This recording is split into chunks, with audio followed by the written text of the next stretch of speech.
everybody! Welcome back to Beneath the Tide. It's been a week. We took last week off. You all know why.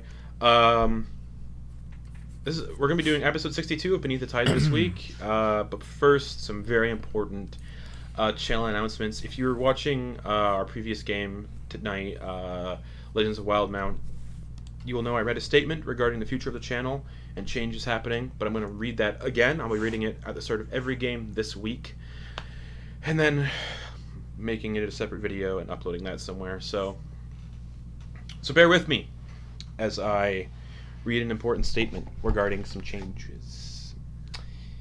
In light of the changes to our world socio-political climate and culture as a direct result of the Black Lives Matters protests, certain changes will be made to the Mimics and Monstrosities channel and stream lineup in order to better reflect the values and ideals of this community.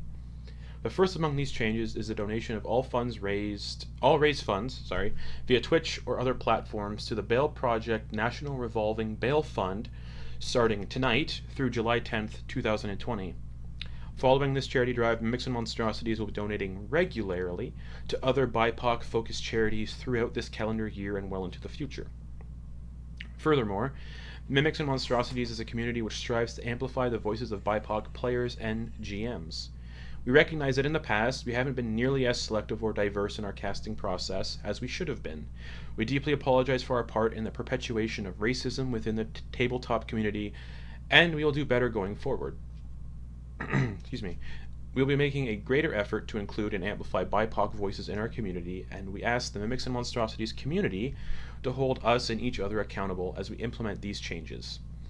It is too early to make any official announcements on casting, but in the near future, Mimics and Monstrosities will be featuring an entirely BIPOC played and GM'd game on either Fridays or Saturdays. In an effort to continue cultivating the most inclusive, empathetic, and safe community that Mimics and Monstrosities can offer, we will not have an open casting call for this game. Instead, we'll be reaching out to potential GMs and players ourselves based on recommendations from those within the BIPOC community. And also going forward with all the other games, we're getting rid of the casting call approach. Finally, it has come to our attention that there are those within our community who find themselves in disagreement with our values and our support of the Black Lives Matter movement. These individuals have been respectfully notified of the values of the community and will no longer have a seat at the Mimics and Monstrosities table. We ask that you not mention the names of these individuals, but rather focus your energy into warmly welcoming the BIPOC voices, which will fill any open seats going forward. Now is the time to give credit to BIPOC creators, players, and GMs within the tabletop community. Mimics and Monstrosities is in full and complete support of the Black Lives Matter movement, and any racism, racialism, or disagreement with these values will not be tolerated or given a platform. In accordance with these changes, the Mimics and Monstrosities channel rules and safety guidelines document in our Discord under the Rules Read Before Posting channel has been updated. Everyone within the community must read these rules and guidelines, and for cast members, you must read as well as sign the document with an updated date of signature. Just so I know everyone's on the same page with, respecting things.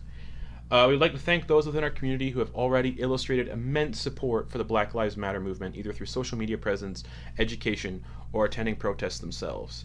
We thank you and hope you stay safe as you continue to fight the good fight. To our BIPOC brothers, sisters, and siblings, we apologize for failing you in the past. We see you, we love you, we fight with you, and I can assure you and promise you we will do much better going forward. So that's a little statement. Important that I get it out there. Trying to get it out there as much as possible going forward this week. Speaking of that, with this week, we're starting, as I mentioned, we're starting our charity stream for the month of June to July. 30 days, June 10th to July 10th. We'll be raising money and donating for Black Lives Matter through the Bail Project. And I have a bot set up on our Twitch channel that'll be constantly, hopefully, if it works, posting the link every 10 minutes, I believe. So if you're watching, you can click the link and send some, if you can, send some money to a good cause and help amplify some voices that need to be amplified. Speaking of other announcements, We have a podcast on Apple Podcasts, Spotify, and Podbean. You can look Mimics and Monstrosities and see all of our goodies there. I've been a little behind on keeping it updated again, as I mentioned last week. We wanted to amplify voices in the BIPOC community, so hopefully I'll have everything up to date and get ready for this next coming week. In terms of podcast stuff, in terms of Beneath the Tide being updated on there, and Legends of Wildmount. Speaking of podcast stuff, also maybe in the future, hopefully soon, we'll have more demystifying DMing. Who knows? Summer break starts for me after this Friday, so I'm going to have a lot more time. Woo! Nice. Yeah. So keep your eyes peeled, well, your ears peeled, I guess. And really, that's it for announcements. Again, for those of you who've donated so far, thank you so much. For those of you who are doing your part to help in any way possible, doesn't have to be donating, thank you as well. What else? I think it's time for a recap. And oh boy, yeah. Center my webcam. Okay. When we last left off, the party did some last-minute preparations before Thrawn sent them into the city of Dis, which is the second layer of the Nine Hells. The goal was to go there and rescue Joseph from the rakshasha known as Velokash the Sly, whom also serves as a personal assassin for Asmodeus. Upon arriving in Dis, the party were met with a friendly Cambion adorned in human skin who revealed himself to be Veltariq, the infernal contact of the older Baxter the party had met early on in the campaign, who is tasked with finding them a replacement gem to seal away the Sunken Lord. And now that task, now rendered moot. I believe that's the word I want. Veltariq explained that he may serve Dispater, the Lord of the Second, but secretly had an allegiance to the Dragon Queen herself, Tiamat, and was quite keen on seeing her take the mantle of Lord of the Nine Hells from Asmodeus, who is the current threat to the party and everyone living in the material plane. He explained to do so, the party would need to contact the Worldbreaker gods that Asmodeus sealed away during the Banishing a few thousand years ago, and gain powerful boons. And essentially 5 of them would need to take up the mantle of champion of each of these gods, as there were 5 of these artifacts. Revealing the location where each of these gods were sealed away, Veltariq branded the party to keep them safe while roaming the city, and offered up his imp familiar Spigot to guide them through Dis towards the Mentiri prison, where Velokash served as the warden, and where he was most likely keeping the boy the party were looking for. You all snuck through the streets of Dis, confused and disoriented by the way the city presented itself, and eventually found yourselves descending into a secret entrance into the prison, with a promise that Spigot would be awaiting their exit should you all survive. Upon descending, the party encountered a trophy room filled with headless corpses, and some of the bodies being recognized as former crew members and Ash's mother Ingrid and his only remaining brother Peter. In the adjacent room, the heads of Velokash's victims were staked to the walls as a macabre collection, with a chair nestled in front where he'd spend hours fawning at his trophies. Joseph was also discovered in this room, locked inside a cell, protected with disintegration magic, and was eventually freed and hidden in the corpse room via the portable hole, while the rest of the party moved towards the sounds of maniacal laughter into the heart of the prison, ready to hunt some rakshasha. So, leaving Velokash's little trophy room, you all find yourselves in the main one of the main thoroughfares of the Mentiri prison. Numerous cells line these walls, filled with just numerous demons. Not devils, demons are in each of these cells. And Henry, I would know that these are probably prisoners. Well, Carnifex would probably relay to Henry that these are probably prisoners of the Blood War that is ever going between devils and demons. And down the corridor, you can just hear the sound of laughter, and at the far end of this corridor is a spiral staircase going straight up. And just to reiterate, the floors glow a little bit as the metal is heated, and the walls also glow a bit from being heated.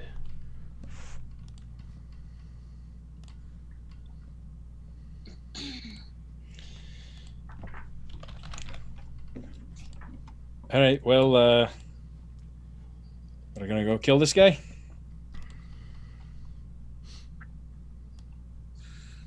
Yes.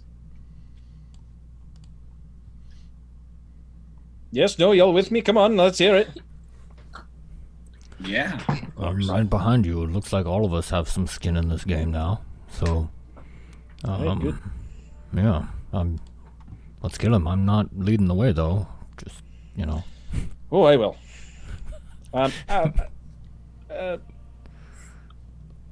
Perhaps we should, as hesitant as I am to say that. And start walking, Henry. Because Alright. if you don't, I will. Alright. Henry will start leading the way. Alright. You start walking down the corridor. And as you're walking down the corridor, these cell bars where these demons are kind of sealed and are shaking and rattling. You see a massive, ape-like demon, a Balgura, kind of just go, "Let me out, little man, let me out. I don't think that's a good idea at all, no.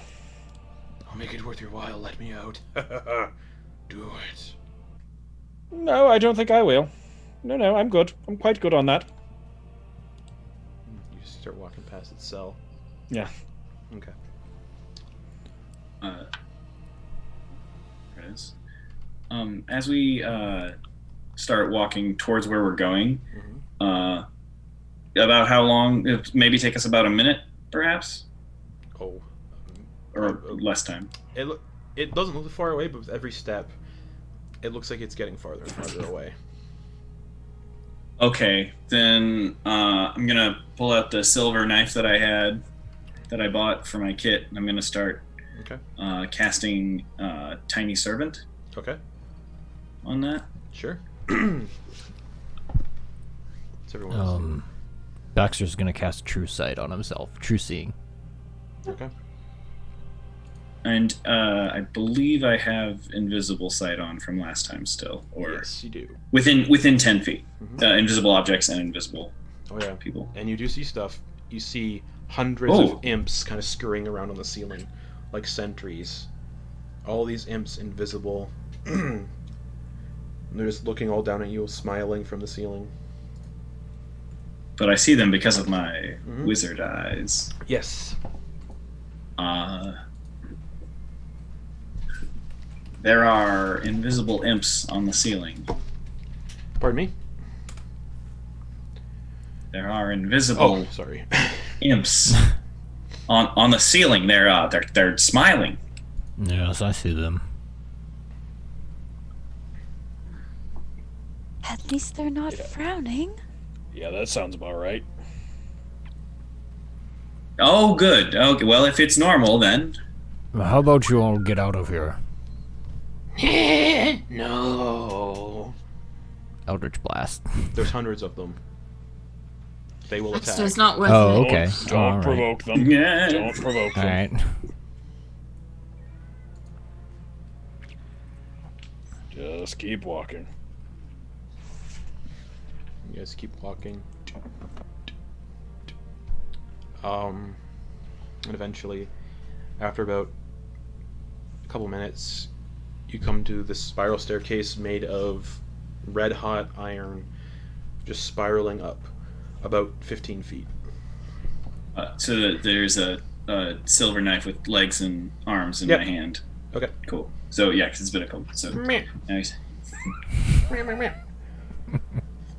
up here for me.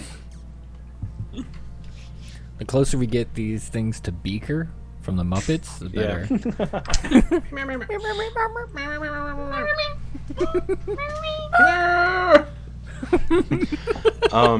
But yeah, you all get to the staircase. It's a narrow staircase. It's maybe well, not really super narrow. It's about 10 feet wide. But yeah, the walls of the staircase and the steps themselves are glowing hot metal. All right, I'll keep leading the way. Or he'll start making his way up. Oh. Thank you, Rose, for letting me know that Caleb and Kate were switched on stream. Oh. I am Ogden Boon. Like me. I'm a cat lady. So Yeah, that's exactly it. You guys start ascending the staircase. And ascending the staircase, you can hear what sounds like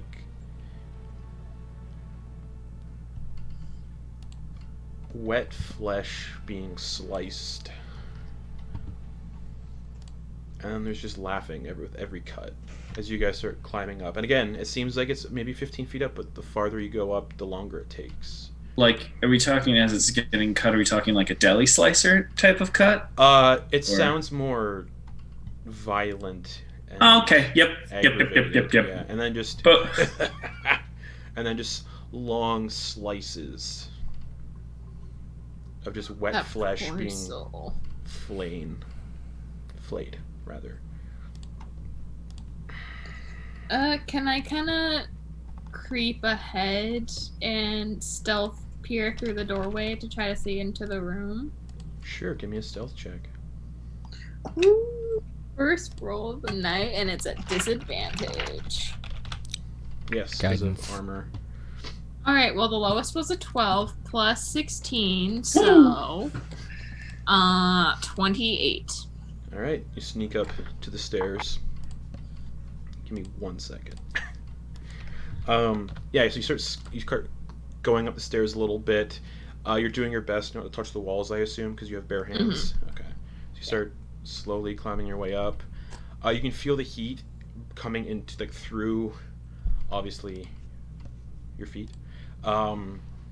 It's hot, but you get the idea you're doing pretty well because you're not barefoot. You get the idea if you were barefoot on these floors, you'd be having a real rough time. Your flesh would probably be getting left behind, like sticking. Ooh. It's that hot. Where's that Kevin McAllister booby trap? You guys are in Home Alone now. Yeah. Played in a charity stream that was just Home Alone, Nice. like 2 years ago. Nice. But you start, you get up to this doorway, an open doorway. And beyond the doorway, you see a massive writhing mound of flesh suspended off the ceiling about 10 feet off the floor. Or sorry, no. It's touching the floor. The bottom side of it's actually kind of cooking on the floor. But nothing, like, it's not, like, there's no smell of it cooking. There's this massive mound of flesh kind of centered on the floor. And there's hundreds of, like, minuscule meat hooks coming down from the darkness of the ceiling. You can't see the ceiling, but from the darkness, hundreds of these small little meat hooks come down and hook into the flesh. And standing with their backs towards you, you see a rakshasha, but he's kind of blurry, like he's phasing in and out, like he's not there, but he is. And he's slicing at the flesh, is laughing with every slice. And beside him, you see a somewhat undead-looking white dragonborn woman also laughing and just cutting away at the flesh herself. Her left arm at the elbow. The last time you saw her, when she was at Mist kind of thing before the ship, she had a gauntlet on, like a red iron, infernal-looking gauntlet. But her left arm at the elbow has been cleaved off, and now wearing that gauntlet is this rakshasha, and he's just slicing away at the flesh and laughing maniacally. And with every cut, now that you get closer, Eclipse, you feel a little bit of jagged pain. Just white-hot pain goes searing through your body, and you take 4 points of slashing damage. A great way to start this off. And he stops cutting for a moment, and then goes back to cutting the flesh. What was it? You cut out a little bit. He goes back. He pauses for a moment and then just goes back, just kind of flaying this big hunk, this mass of writhing flesh. Mm-hmm. They'll be here any minute. Proposition. Yes. With my relationship to this guy, considering he has part of my soul, and I've encountered him on multiple occasions, can I figure out if it's actually him or just another illusion? Like previous times. Give me an insight check.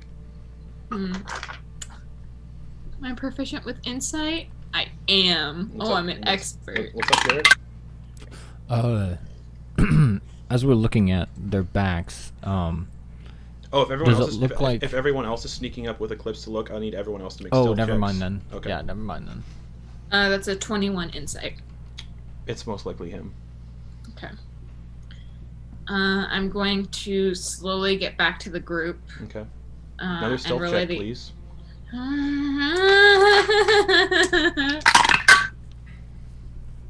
It's 27. 27. I should have checked his passive perception. Give me 1 second. Hopefully not 27. All right. So yeah, you sneak back down to the others. Cool. Yeah, I'm gonna relay the information and just confirm that it's actually him there with I know her name, I swear. Monroe. Yeah, Monroe Quakeson. That one. Yes. I keep thinking Monroe is her last name for some reason. It's definitely him, and he's with Quakeson. They're flaying something, and when I got close, I could feel it. Didn't feel good. Is there any way we can split them up? It didn't look like it based on the design of the room. The room, Eclipse, because you're probably going to be relaying this information, it was a square room that had a door to the north, a door to the west, and a door to the east, and that was it. Were they closed or open? They were closed. Okay. Aside from the door I was looking in. I mean, the room was... one of them could escape through a door. If we try to separate them that way, I'm just saying, some of us will be quite useless. Yeah. Not against Monroe, though. Yeah, if we can... If some of us focus on Monroe and the others focus on Velokash, we might be able to knock them down bit by bit. Should we set up those rules now?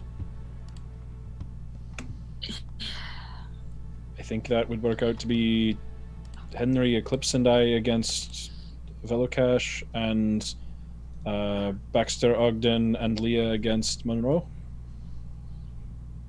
That sounds wise. I agree. I'm so nervous.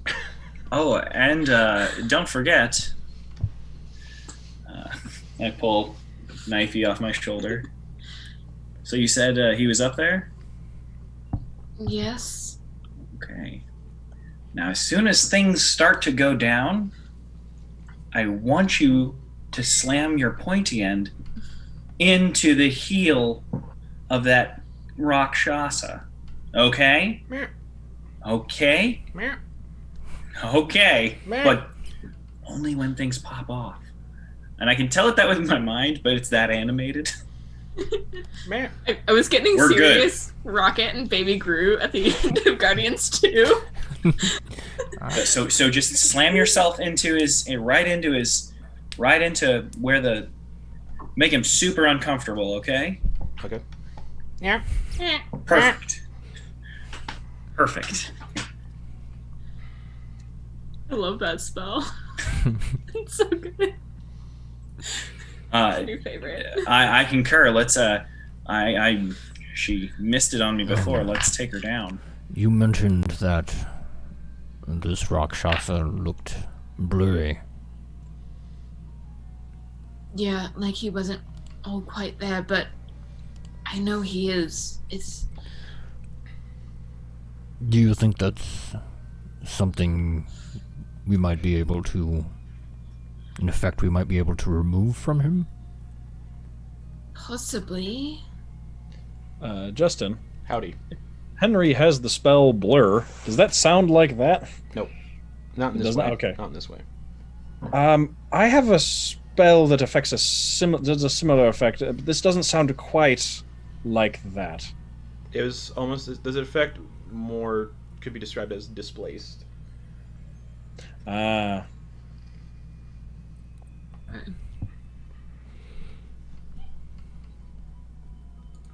Well, it's now or never. He knows what's coming. Could you get up there and get a good stab in before we come up the stairs? I think so. I'm gonna activate my Dagger of Venom since I never do that. Okay. Always forget. Okay. And I guess we'll start stepping up. Another stealth to check. the room. You're doing it. Yes, it's stealth check, please. You guys. So where you guys are on the stairs, if she gets up to the doorway, you're all about 15 feet away. Yeah. Oh, okay, so we're all pretty far away to get into the room. Mm-hmm. So, I suppose, Eclipse, once we see you take off, we run in out right after you, just so that we don't have to be stealthy. Try to get a surprise round against him. Alright. That was another 28 stealth check. Could I also use that stealth check to hide? Or would I have to make another roll? We'll say that's part of your hiding as you get to the door, like kind of like the doorway. Mm. Again, yeah. All that's really in this room is that massive piece of flesh that's chained in place with those meat hooks, and then the doors, and then Monroe and Velokash both facing the flesh and meat and cutting it. And as you get closer to it, Eclipse, you take 7 points of slashing damage as he cuts away another piece of meat. Let me just see if I have any healing potions on me. You know, just okay, I got one. Okay, cool. Yeah. You all might want to load up roll 20, by the way. Ooh. Oh, here we go. Yeah. Yeah. So I'm just gonna wait until everyone looks like they're ready. Okay.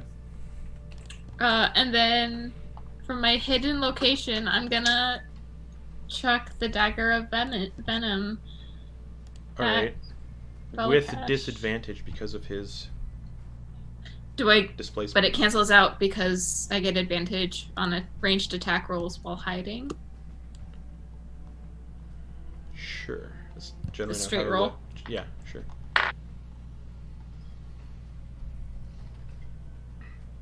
Ooh, it was a good. It was a natural 15 plus 10, 25. 25. Okay. Hits. Roll damage. All right. Plus 2d10. 1, 2 plus 5d6. I need more d6s. All right. So d4 poison damage. That's cocked. Ooh! So that's 20 poison damage and 4 piercing damage. Plus sneak attack. 7, 13, 15 sneak attack. Okay, so how much damage total? It'd be 35 plus 4, 39. Okay. Dagger sinks into his back, and he goes, I knew you'd come. And he turns around, and as does Monroe Quakes, and everybody roll initiative. Woo! 35 on the first hit. Sneak initiative. Each square is 5 feet. Okay. Oof. Okay. Oh, I didn't select my token. Are we doing the? We are doing the. No, we're No? not on roll 20. Just, Okay. I'm using the D&D Beyond tracker. You got it. Well, I rolled a 20. Okay. So Baxter got a 20. Henry, what'd you get? 17. 17. Leah, what'd you get?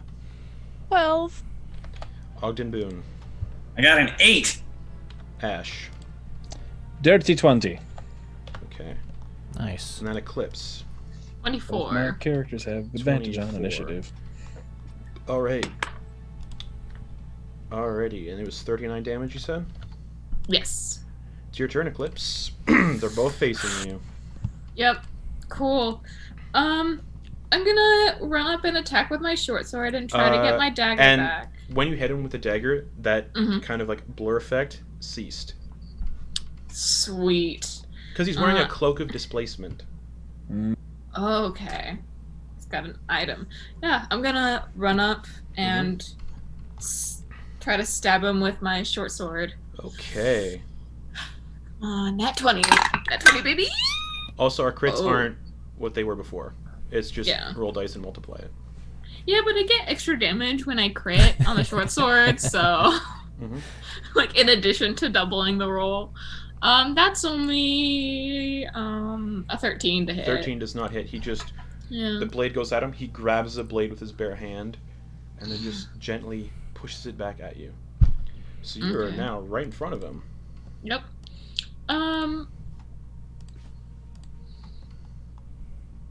You know, I'm gonna take like 10 feet movement back to try to draw him away from that. All right. He has a reaction. Disengage bonus action. Nope. He has Sentinel. Oh, damn it! Fuck. So he's gonna swing his Vorpal sword at you. You Justin. If it's a dirty 20 or a natural 20, does behead. Dirty 20 too? Really? Yes. Attack roll of a 10. 19 to hit. I mean, yeah, that hits. I rolled a 9. Okay. So you step back and he goes... It was almost over already. He just goes, "Not so fast, little one," and he swings the Vorpal sword at you.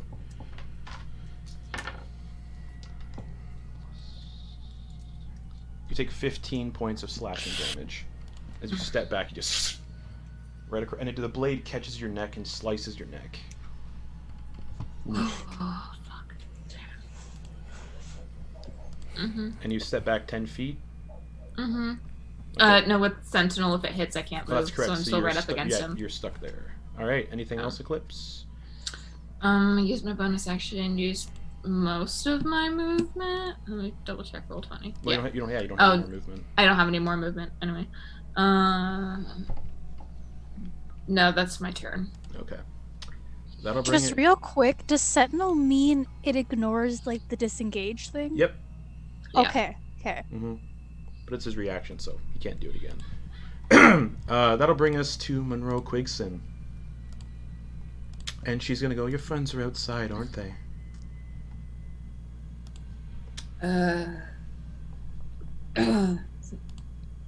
We're going to end you once and for all. Velokash will speak up because I want him to do quips. When you finally die, have comfort in knowing your soul will never pass on, Eclipse. You will never have the comfort of seeing your parents again. I will be the one to take this from you. As he slashes your throat. That's when you step back. Monroe, however, is going to bonus action, because she can do this at this level of and because she's a dragonborn and draconic sorcerer. Dragon-like wings burst from her back, and she will go into the air 30 feet up into the air.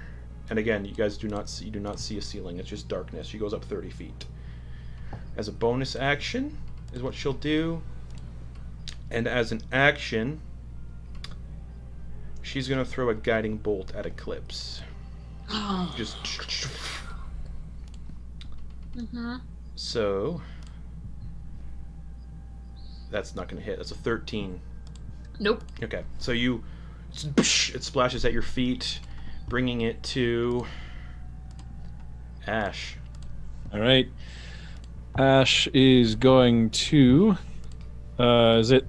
We're outside. Are we like right outside the door, or like? It's about 50. It's about 15 feet of movement.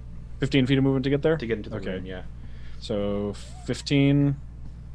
I'll go 20, 25, 30, 35,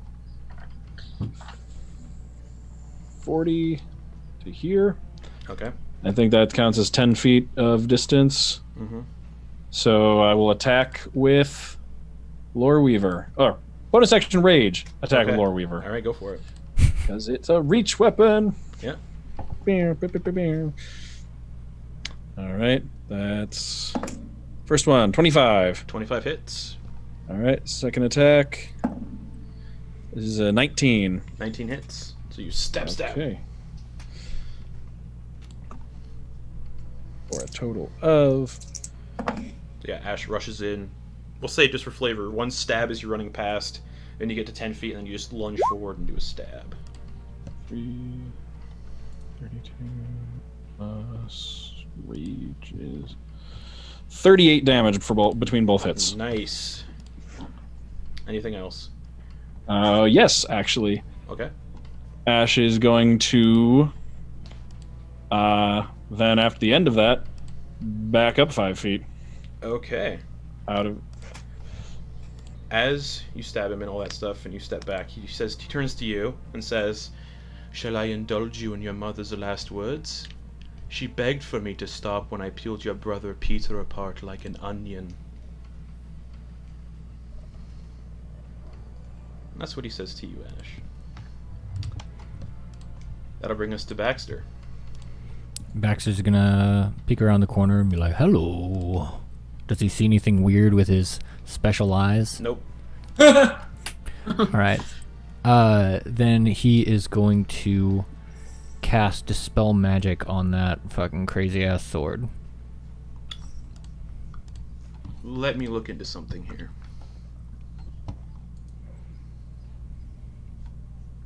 Roll a d20 and add your spell modifier.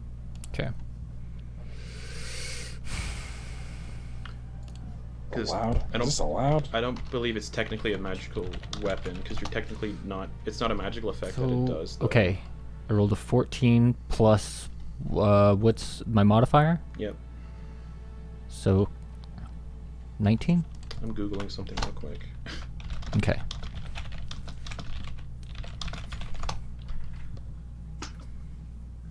Because I don't think that'll work. Yeah, I think it's anti-magic field that will suppress magic items, but I don't think Dispel Magic can. I could be wrong. It says choose one creature, object, or magical effect within range. Any spell. I'll say based on that this is a legendary item, a 19 isn't high enough. Okay. I'm gonna dip. End my turn. Okay. That'll bring us to Velokash. Bonus action, he's going to raise that gauntlet up, and 2 fiendish wings burst from his back, giving him some fly speed. Mm-hmm. And then he is going to make 3 attacks. No, he's not actually. He's going to look over at Ash and cast Dominate Person. Oh, Lord. He just smiles and goes, "I'll take you." I need a wisdom saving throw, Ash. Oh, boy, oh, boy. Come on, Ash, please. All right. +0. +0. We got this. Come on, buddy. Cocked. Okay, come on. How is... What is that I'm sound? hearing that. I don't know. Okay, it's done now. How is an 8? An 8 fails. You guys watch as Ash's eyes glaze over. So for the purpose of this now, until Ash is removed with Dominate Person, he is under Velokash's control. So technically, Oh boy. I'm saying Ash is under my control. So Sam, you'll be playing Henry for a little bit until Ash can succeed on that. Get rid of that Dominate Person. And the command is just going to be... Yeah, kill them. That's his action, and then he's going to use 30 feet of fly speed and fly up 30 feet. So, Eclipse, you can get an attack of opportunity. Yes. It's a 24. Hits. Cool. It's only like a d6. Alright, I'm just double checking short sword. Yeah. 4. 4 damage? Mm-hmm. Okay. And he flies I up. don't add my modifier for that, right? It's just the d6. No, you do. Then it's a 9. Okay. That brings us to Henry. Both of these figures are 30 feet in the air flying. Okay. Well, then, in that case, Henry's going to come into the room. First thing he's going to do is Hexblade's Curse on Velokash. Okay. Not a spell, it's an effect. That's correct. Yes. And then he is going to... We'll say Hexblade's Curse, so I can keep track of effects, is this one. When Henry comes to the room, can he tell Ash has been mind controlled? His eyes are glazed over, and he would have heard Velokash say, "Kill them" to Ash. Okay. He's gonna look back. He's gonna look back at the hallway full of spellcasters. Oh wait, Baxter's already out, right? He dipped back in. Okay, yeah, he's gonna look back at the hallway full of spellcasters and be like, can one of you do something about that? On it. Appreciated. In that case, I won't feel bad about doing this. And, Oh, shit. He needs to roll a concentration check for Dominate Person. Oh. Fuck! Oh.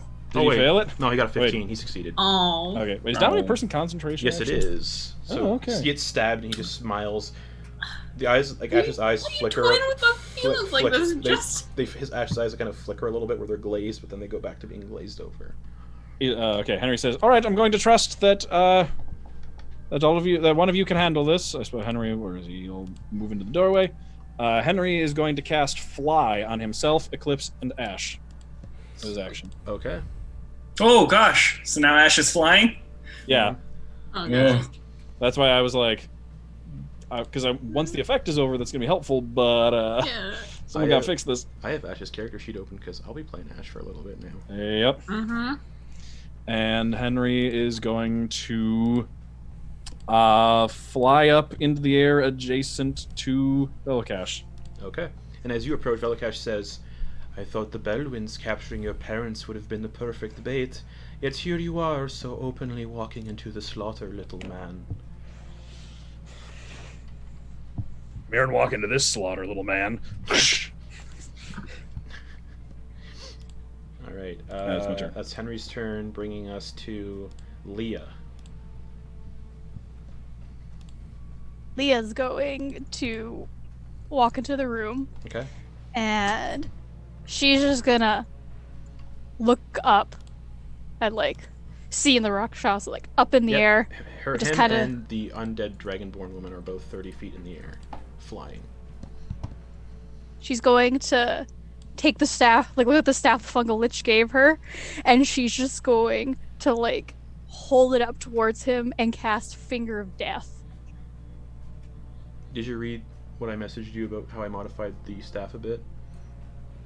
I did. You can still cast Finger of Death through it. Death. You just can't Yeah. do the special stuff because it's not powered up. But yes. Yeah, I saw that, but I'm gonna do that. Finger of Death at 7th level. Yep. So it works. What's the saving throw again on Finger of Death? Con 18. Con 18.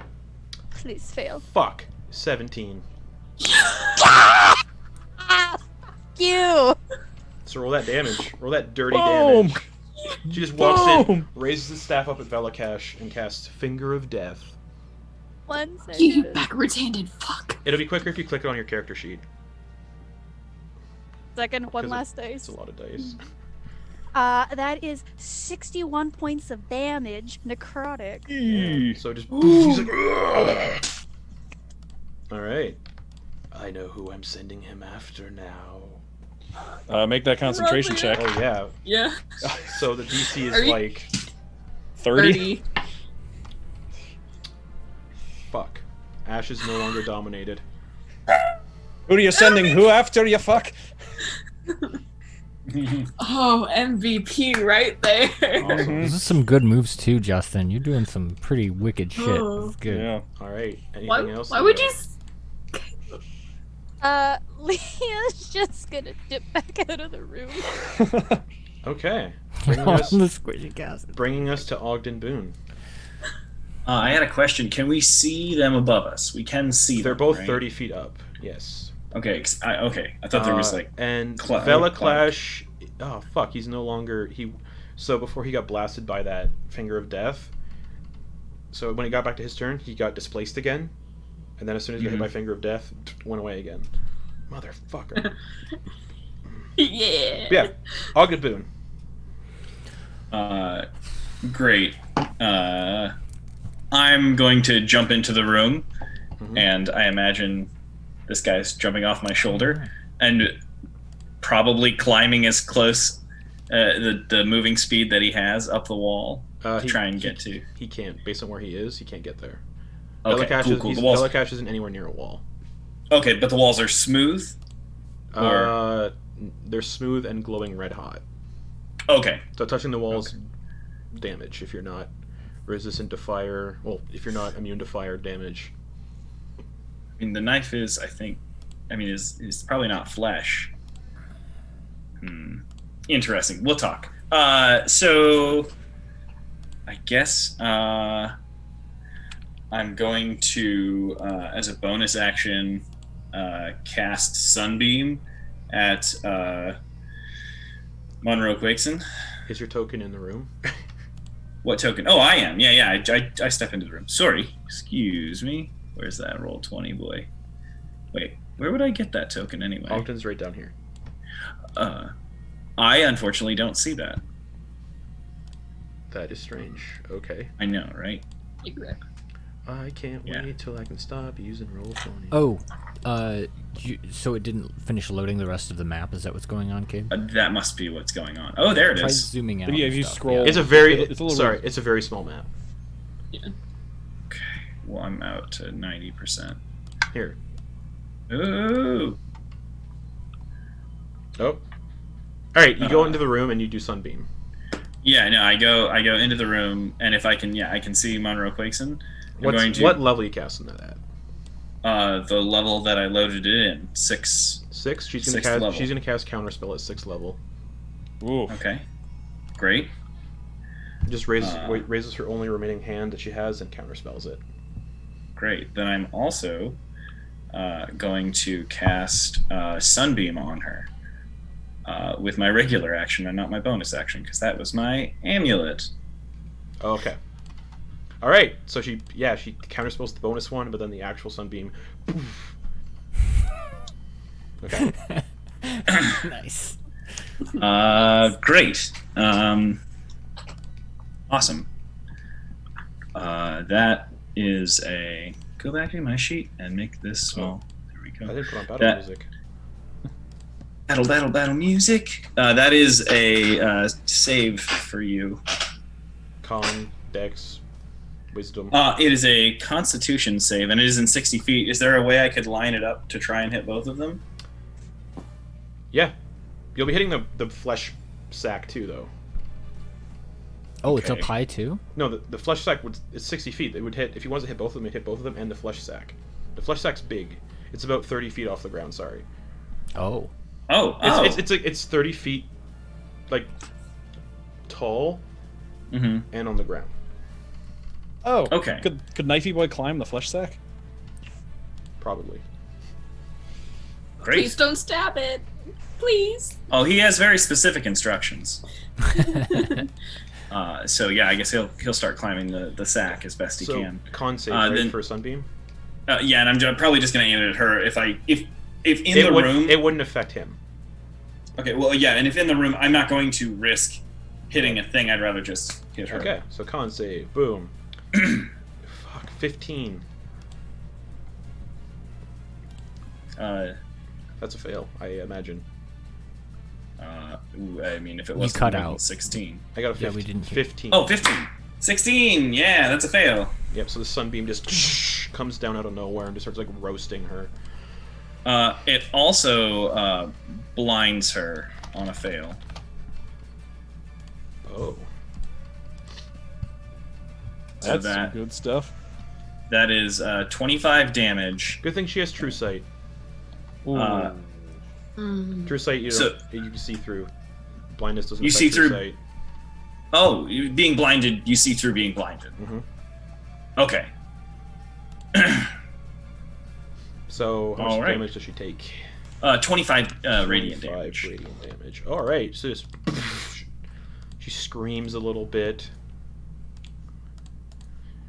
She's not happy to see Ogden. I mean, who would be?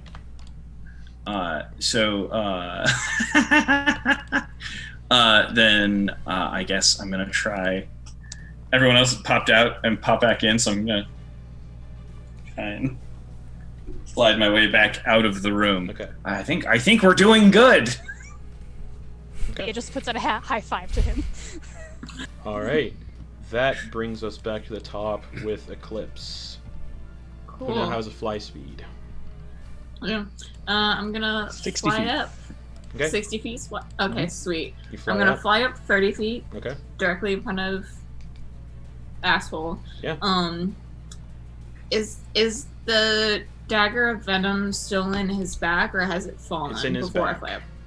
Okay. And his back is not facing you. Yeah. So in that case, I'm going to I'm just gonna try to attack him again. Okay. Short sword baby. Go for it.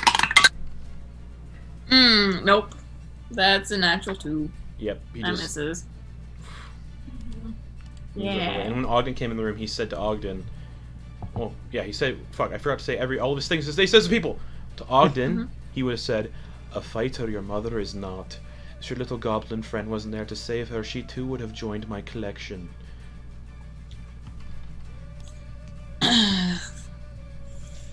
I know I just came out of mind control, but did he just say that? Oh wait, no, we know that. Wait, did we know that Grump is dead? Yes. Oh, okay. What was Grump doing with your mom? All right. Who knows? She, you know, head in the game. Head in the game. Anything else, Eclipse? I can't use a bonus action to try to get my knife out of his back. Nope. No, cool. I mean, I guess I'll try to get him to use his reaction and fly over out of range. All right. He will use his reaction with his Vorpal sword. Yeah. 28 to hit. I think he goes Yeah. after you. Ooh. Oh, you're right. 18 points of slashing damage. Fuck. That was a bad idea. That was a really bad idea. Ouch. Yeah, he's gunning for you, specifically. Yeah, Anything else? Do I want to say that now? Yeah, okay. I'm gonna just say, after I take that hit, I'm just gonna say, like, why me? Why did you choose me? Doesn't answer. Alright, yeah, that's my turn. Actually, he does answer. I want to finish what I started. Alright. And that's your turn, Eclipse. Yep. That'll bring us to Monroe Quigson, who is with her fly speed, is going to fly into the doorway. I think, Ogden, you stepped outside, right? I popped back in. Okay. So Or popped up out of the room. she's going to go into the doorway where she can see everyone with her fly speed. Oh, sure. She's going out into the hall. Yeah. Okay. And she's going to look at all of you out in the hall and position herself with a cone of cold at 7th level. Everybody make Constitution saving throws. Counter spell? Roll a d20 plus your spell modifier because you don't have a 7th level counterspell. Could I have done like Warcaster when she came, like opportunity attack against her? No, That's only if they're leaving. that's only if they're leaving. Okay. So yeah, d20 plus your spell modifier if you want to counterspell that cone of cold. Yeah, I'm gonna try it. Okay.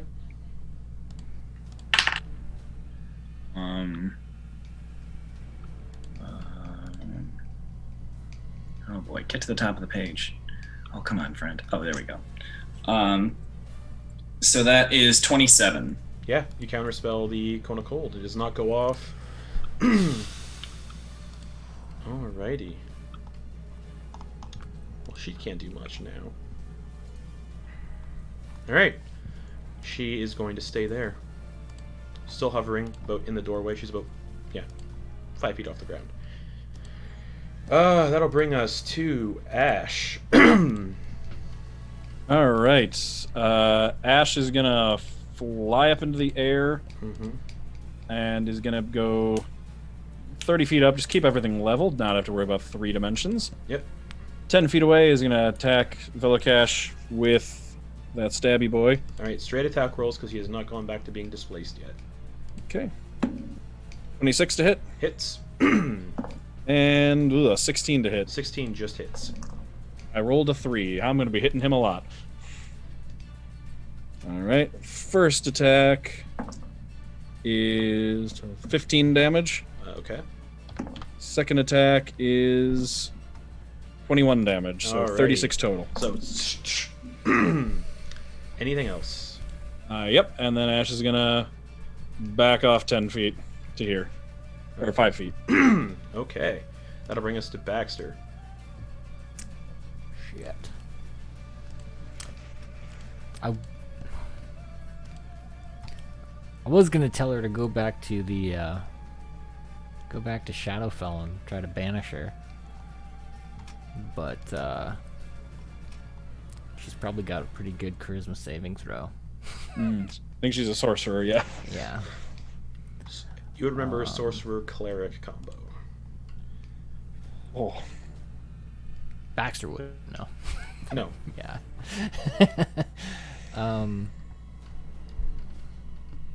Although he probably could intuit that based on the spell she's used. Let's see. Gosh, I'm sorry. I really don't have anything here.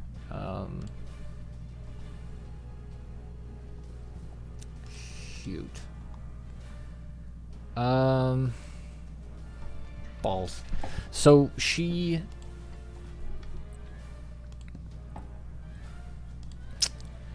We could still see her when we look in through the door, correct? She's in the doorway. Yeah, she's 5. She's feet within above 5 us. feet of all of you. Alright. I will just do...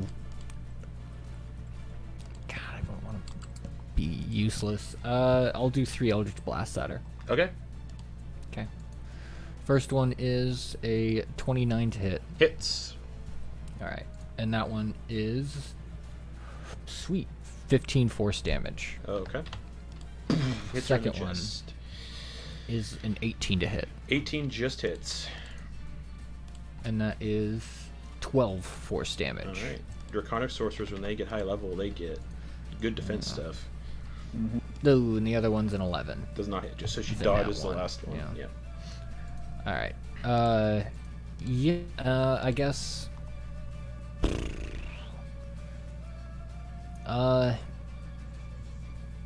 She's not blinded. Nope, because of true sight. Well, then I can't be blinded either. I have true sight. Ha Yeah.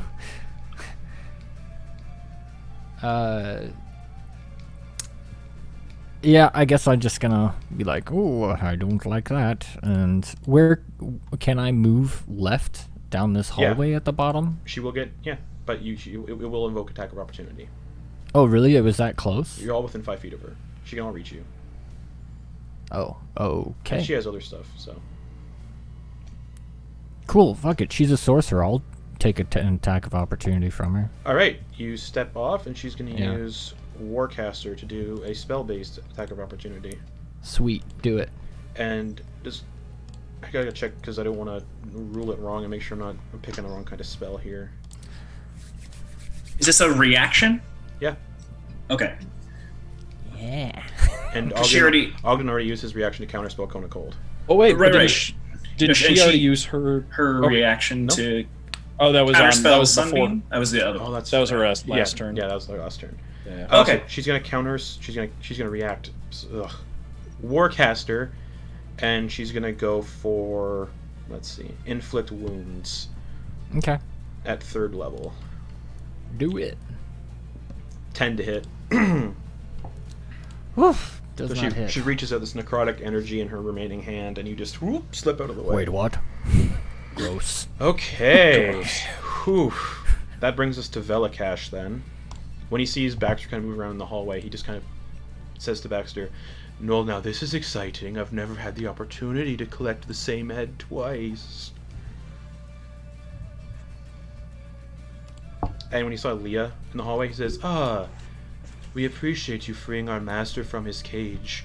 I hope you take pleasure in knowing that your body will rot, much like the putrid filth that you and your druids worship." And he's going to do 3 attacks. Eclipse, is right in front of him, so he's going to go Vorpal Sword on Eclipse. Fuck. 17 plus 10, 27. Hmm. 14 slashing damage. Okay. And then... Ash is gonna Spirit Guardians that, or Spirit Shield that, and reduce it. okay. Oh, wait, son of a... I just remembered... Wait a second. I've just attacked him this round, didn't I? Yes. Yeah. I forgot to mention it, so I guess leave it, but yeah, he has disadvantage on any attacks that aren't against me. Okay, I'll roll again then. And 22 to hit, so it still hits. Yeah.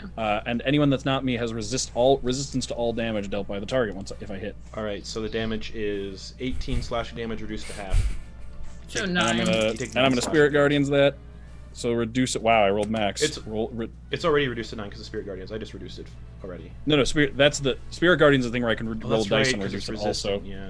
Because I'm a tank, so it reduces it by 18, and then So it's just no damage. nothing. It's he slashes you, but nothing happens.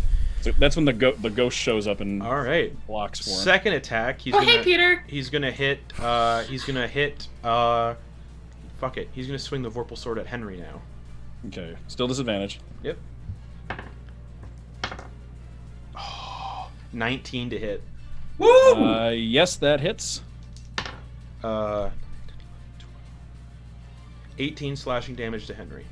So is that still halved because it's Yes. not Ash? Yep.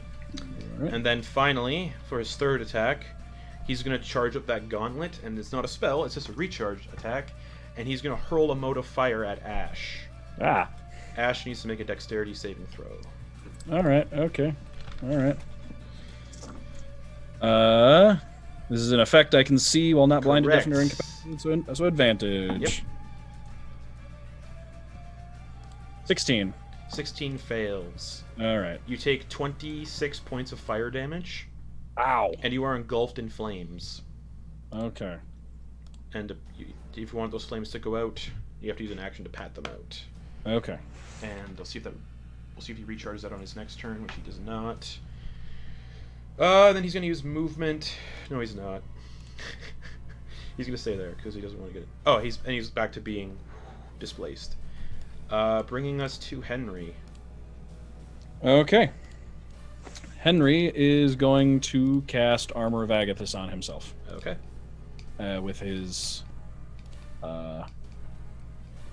So. There we go. Armor of Agathis. And bonus action, he is going to use Cloak of Flies. Okay.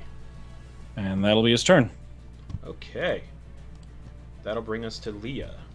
Leah, Monroe Quickson is in the doorway staring you down, I believe. Leah just Yes. saw her use her necrotic energy, and Leah's just like, I can do that too. I don't give And- a fuck. She's gonna cast Blight at 5th level. Alright. She can't counterspell. Alright. Aha. Aha! That's a con save. So Yep. she will get a... Oh, I keep forgetting to add that she has... Damn it. 14. That fails. I rolled a fucking 4. Oh, Second, So third. you This could all turn at any moment, guys. aim a blight at her and she just... That is 49 points Oh. of necrotic damage. Okay. She's like... "Ugh." Leah coming in a fucking beast. Mhm. I'm useful for one. Leah's done a lot of damage. Leah's done over 100 damage in 2 rounds. Mhm. Anything else, Leah? Oh my god.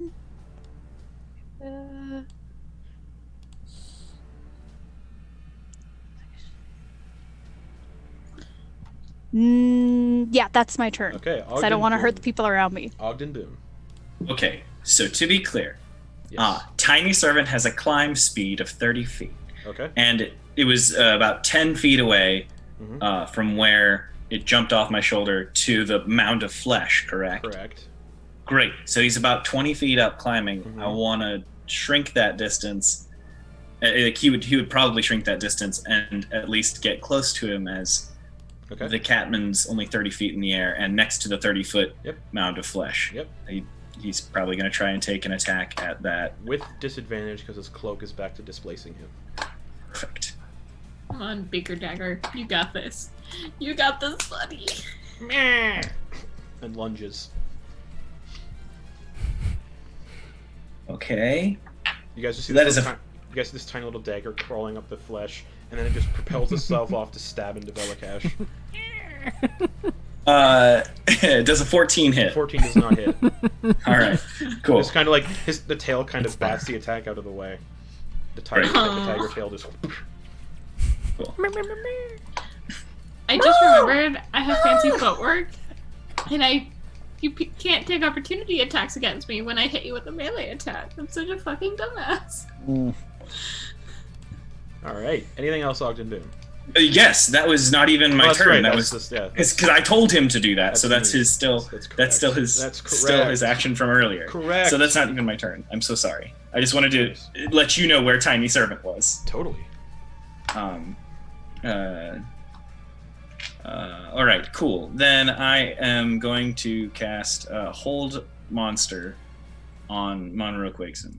Okay. Wisdom saving throw. It is. But yeah. Fuck. 7. 7. Okay, great. Then she is held. She falls 5 feet out of the sky, I guess. Yeah.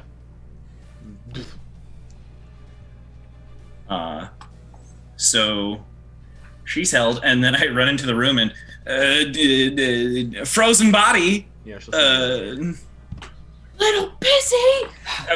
Fair enough. How's Knifey doing? Slash across the face. It's more just like, no, because you didn't really hurt him. It wasn't It's like he got up there, climbs back down.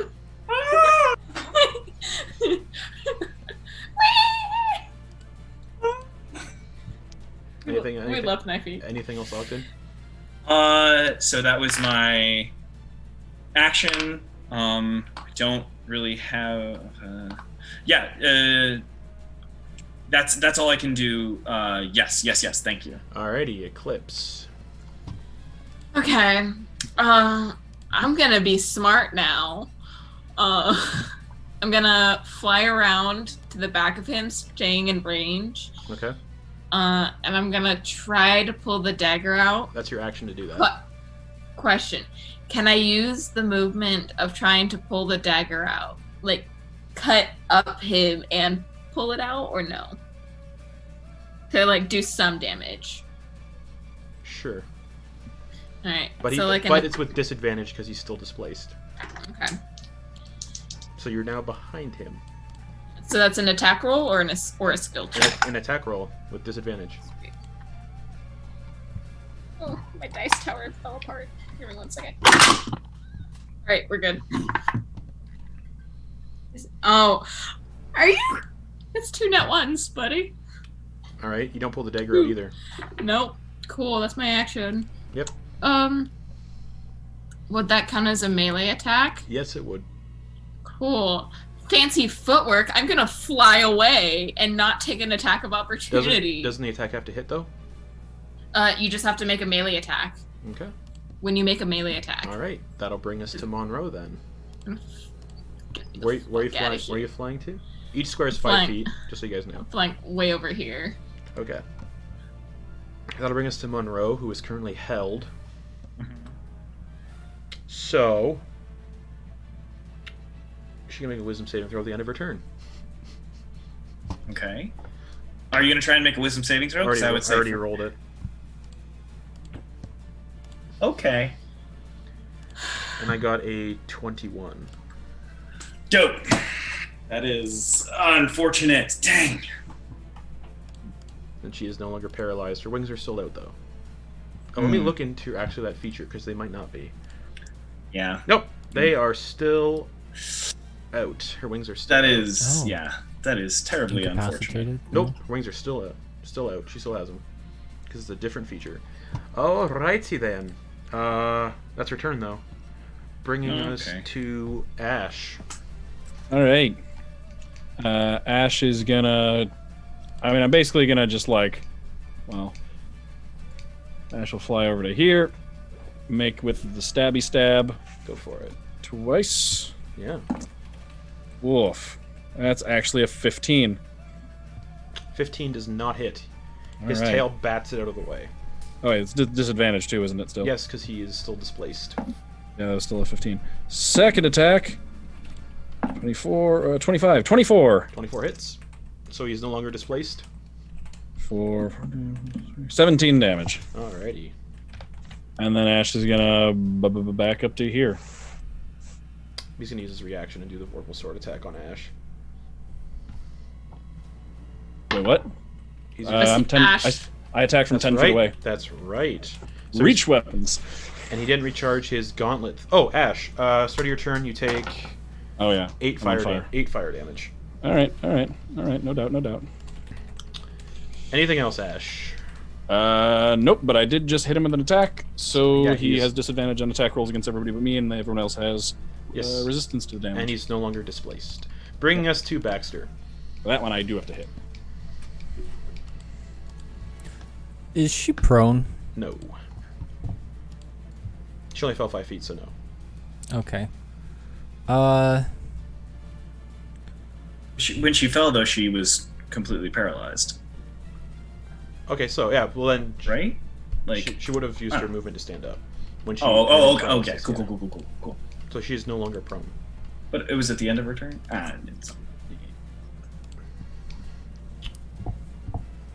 Correct. I can't do Correct. melee She's stuff still anymore. prone. Correct. She is still Sorry, prone. I didn't mean to rules lawyer No, too much. I was it's- like, It's right though. She is still prone. sorry. No, it's all good. She is still prone. Well. Shucks. Shucksy shucks. God, I wish she was blind. I tried. I did try.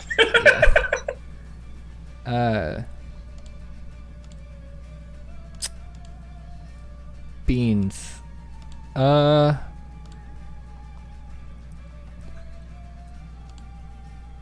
Shit. I'm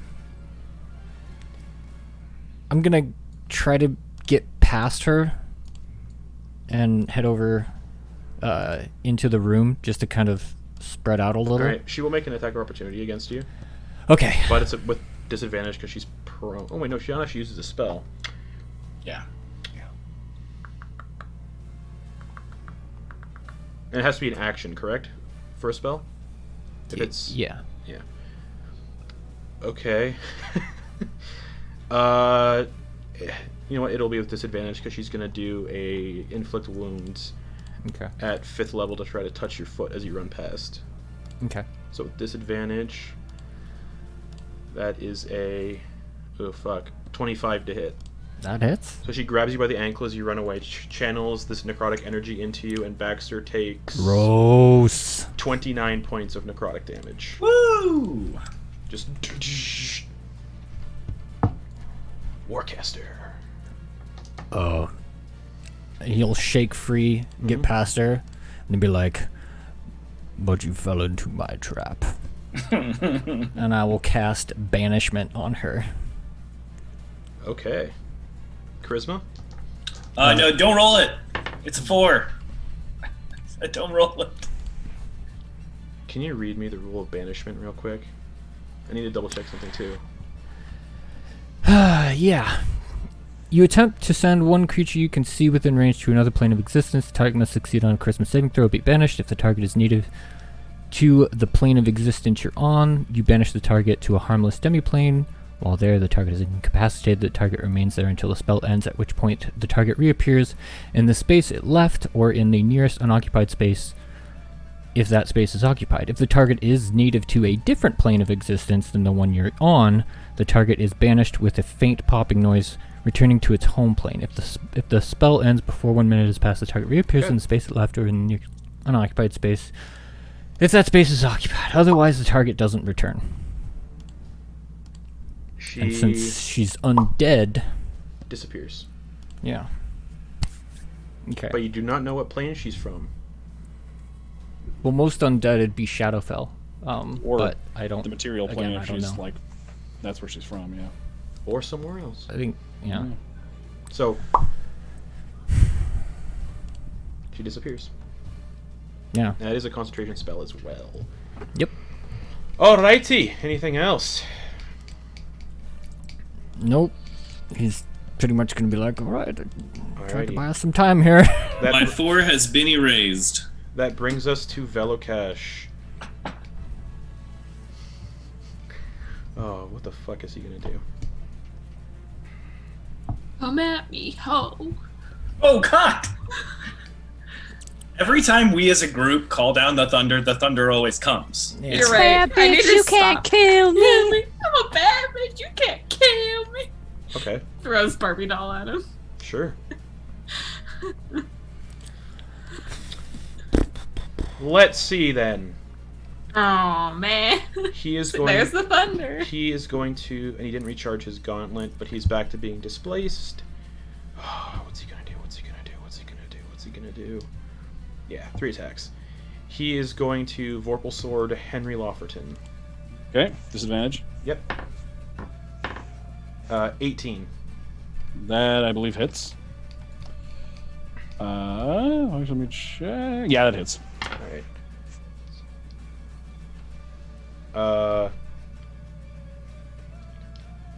14 points of slashing damage. Okay, this probably looks really cool because like he hits and the armor of Eclipse explodes and ice shards fly off and just nothing because it's not a 6th level spell. Yep. And then he's going to do a claw attack on Oh Henry. wait, I forgot that was reduced by half. Yep.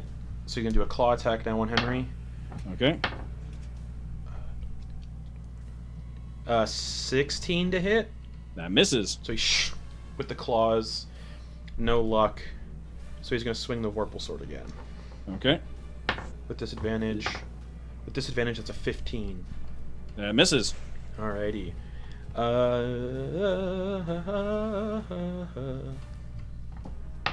Recharges his gauntlet, though.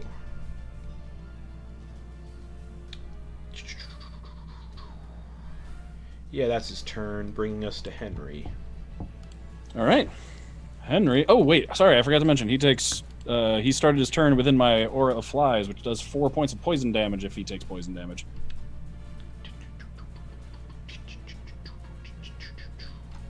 Okay. And then Henry now has done all of his setting up and everything. He's just gonna whack at him with the flail. Go for it. 19. 19 hits. Oh wait, is it still disadvantage? Yes, because he's still displaced. Oh. Let me roll it again. Didn't Still he 19. get displaced by? Oh no, he just went. Yep. Yeah. 19 hits. Okay, that's 11 points of magic bludgeoning damage. Okay. And then second attack. And this is not disadvantage anymore, right? Correct. Because I hit Because he's no longer displaced. 30-20. Roll damage. Just whack. 9 points of bludgeoning damage. 9 points of bludgeoning damage. Alright, Henry, anything else? Nothing with the bonus action. No, Henry's gonna stand his ground. That brings us to Leah. She saw Monroe Disappear. out of this. That sound exactly. So Leah's gonna step into the room, Mm-hmm. and she saw that she saw that Baxter ran in there, and like he Yes. got hurt by her, Yes. by Monroe. Mm-hmm. So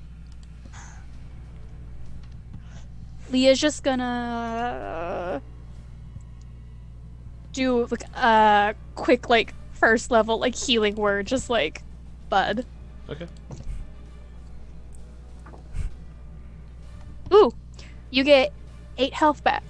Woo! What do you say to Baxter? You got this, I believe. Oh, you're sweet. Thank you.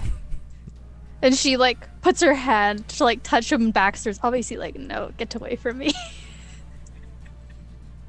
And that's her turn. She's gonna stay in the room finally. Alrighty, that brings us to Ogden Boon. Who unfortunately can't do much against this guy. Well, first off, Knifey is going to try that same attack because I Alright. believe Velokash hasn't moved. Correct. Am I also correct in assuming that he has advantage on a melee attack because he has an ally right next to him with Henry? No. Henry isn't close? I don't do flanking. Flanking. Oh, I'm sorry. I was unaware. Great. Well, then I guess I'm just going to You haven't had to do melee combat. This I haven't had to do melee, except for in a bar where I was starting shit myself with a peg leg. So, Hey, where's Peggy? Is Peggy a magic weapon? Magic weapon. She is. is she? She's gold. I knew she was gold, and I knew that because of my pure bar moxie, had Oh, right. She's not magic. Proficiency. Sorry. had proficiency, but I don't think she's magic. She's magic in our hearts, I'm okay? a wizard who has proficiency in one martial weapon, So, yeah. and that's a peg leg. Yeah, so just a straight attack roll for knifey. Perfect. And that's a peg leg. Yeah. Oh, yeah. It's technically club, but I don't have proficiency in clubs, just Peggy. So that is a 16. 16 just hits. Yeah. Nice. All right. Now I have to see. It's weird to go to melee from spellcasting. What a ding dong. Because I also don't have his stats always pulled up. Great. Awesome. Perfect. Here we go. Okay. I've always imagined Peggy as like a hinged prosthetic, like hinged at the knee and the ankle, and just like a thigh with two things flailing around. Oh, yeah. Instead of a peg leg. She bends. She bends Okay. a little. She's the thigh suture. Straddle. So that is 6 damage. It was 6 damage. It was a D4 plus 3. So 6 Okay. damage Alrighty. for knifey. Specifically located in his the back of his leg in the heel area. I thought Achilles tendon would be too specific for an inanimate object, so I'm saying aim for the heel and make him uncomfortable. Okay. I don't know how that helps too much, but for storytelling wise, just doing a smash attack on one specific area with the silvery part of himself. Ooh, fun. I had to look something up, a Jeremy Crawford rule, and I'm very excited for what the answer is. Okay. Wonderful. Anything else? That was Knifey's turn. For Ogden Boon's turn, oh boy. So she's gone. I want to pick up. Are there any? What do I have? Great. I've got a miner's pick. I want to throw that miner's pick at Velokash to give advantage on someone's next melee attack.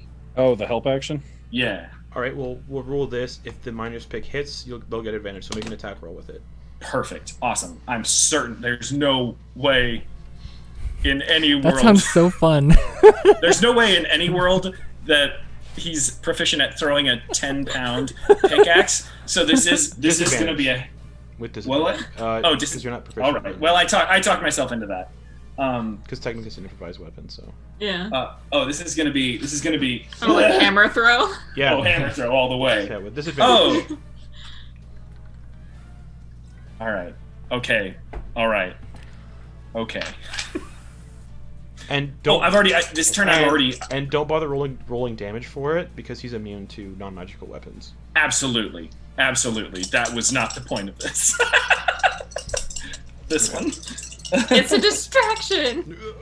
Ogden comes running in and just hucks a pickaxe up at Velokash. 7. 7. You run 7 in. because it's disadvantage. You run in and go to get your weight behind it. What's your strength score? Pitiful. I think it might be Like an 8? It's 11, so Right. plus 0. So you come running in, and you throw it, and it maybe gets 5 feet off the ground, and then just tink, tink, tink, just slides on the floor. He doesn't even realize I was aiming for him. Yeah. Damn it. Yeah. Great. Then I am going to then cast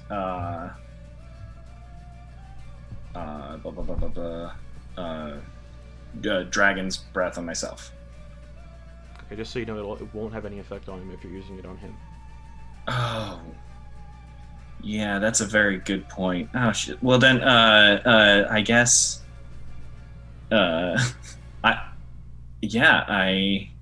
No. Okay. All right. Was the location of Monroe Quixon, was she in the archway? She was just behind it. Okay, so she was out of the room. No, she was in the room. Just okay. inside. She was right here. Okay. Shoot. Okay. Well, I guess I use my movement speed to go over to my pickaxe where it landed. Okay. And stand next to it. Okay. Gonna maybe try again. I don't know. That brings us to Eclipse then. Alright, I'm gonna do the classic move of run up, stab it, run away. Okay. So fly up to his backside, stab him! Yep, straight attack roll. Yep. That's a 17. 17 hits. Sweet. Oh, and I get sneak attack You and all do. that good stuff. Alright. So, it's 1 piercing plus 5, so that's 6. 12, 17, 20, 24, 26, 29. Good 29. sneak attack. Alright. Total. And unfortunately, your alignment is not good, or else that damage would be getting Nope. doubled. So Yeah. you just fly up behind him, Curse. stab him in the back, and then Curse being chaotic neutral. Could I use my bonus action to weapon dual wielder to try to pull my dagger out again in a attack? Could I you can say no. I just the wanted ruling to of ask. it has to be in your hand, so no. Okay. Cool.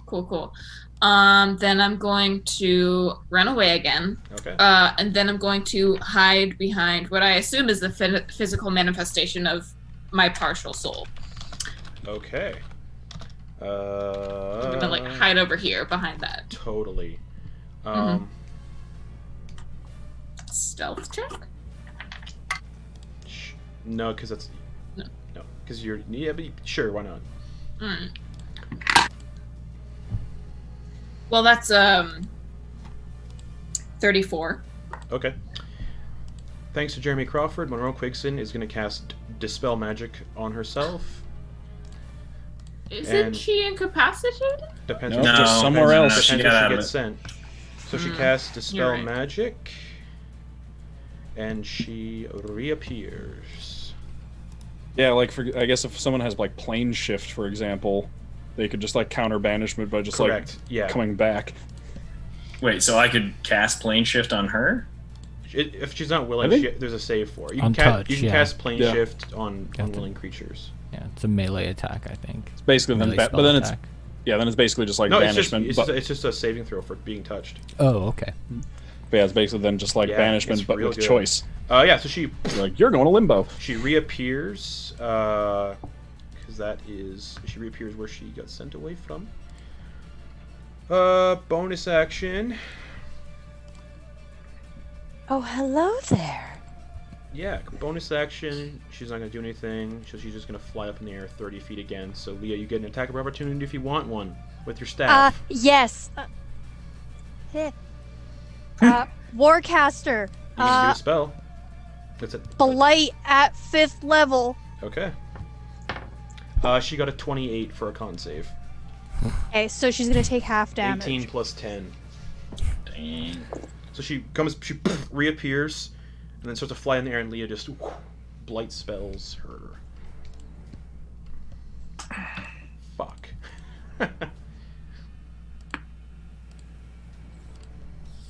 40 points of necrotic damage. She's not looking so great. Ooh. He is Finish just it. dumping in the necrotic damage. Mm. Like lordy. Okay. Leah's like fucking done. Done with this shit. I sense a target on my back. All right. That is Monroe's turn. Action to cast Dispel Magic. A bonus, and then she moves movement. Yep. Bringing us to Ash. All right. Ash is gonna continue as he has been. Totally. Do I have anything with bonus actions I can do? I don't think so. I can, but no. Okay, Ash is gonna move up, attack twice. Okay. I basically move up, attack twice, and then move back again. He's just Sure. gonna keep bouncing back and forth. Yeah. 22. Oh, is he displaced right now? He is not. Okay, So 22 to hit. 22 hits. Okay. Oof, minimum damage 13. Okay. And then that's a 32 to hit. 32 definitely hits. We have Stab twice. 16 damage. 16 damage. Alrighty. Anything else, Ash? Nope, and then I'm gonna move back. Alright, that brings us to Baxter. Baxter, you watch as Monroe reappears. Oh, did And you then get goes up 30 cookies feet. from Mama before you left? Doesn't say anything. Eldritch Blast times Okay, 3. Go for it. 25 to hit for the first one. 25 hits. For 9 force damage. Okay. Natural 20 for the second one. Roll and multiply. All right. I will roll the d10. Bummer. That is. I rolled a 3 plus 3. So 6 plus 5, 11 force damage on that crit. She's still looking real shitty. And for the third attack. Alright, so the third one like hits her in the chest. You can hear like some of her ribs just 26 to hit. 26 hits. So 14 damage. ooh, nice. Yeah, she's looking really, really bad. Okay. Okay. Anything else?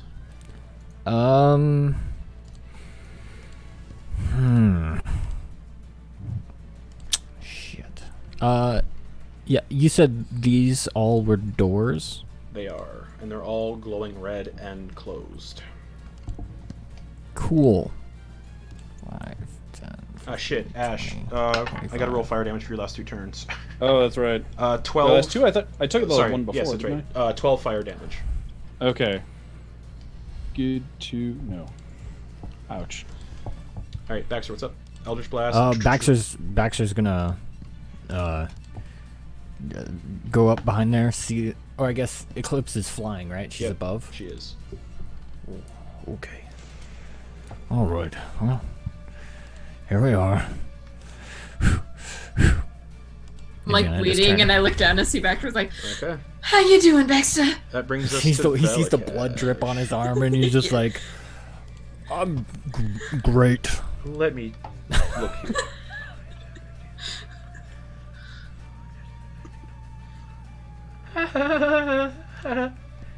That's not a. That's a bad sound. laugh. He I'm is. dead. He's going to That's a bad laugh. turn around Every Okay. now and then I get a and little cast bit- Fireball on the flesh mound. Mmm. A counter spell. Okay. What level? I am going to cast counter spell at. Give me 1 second.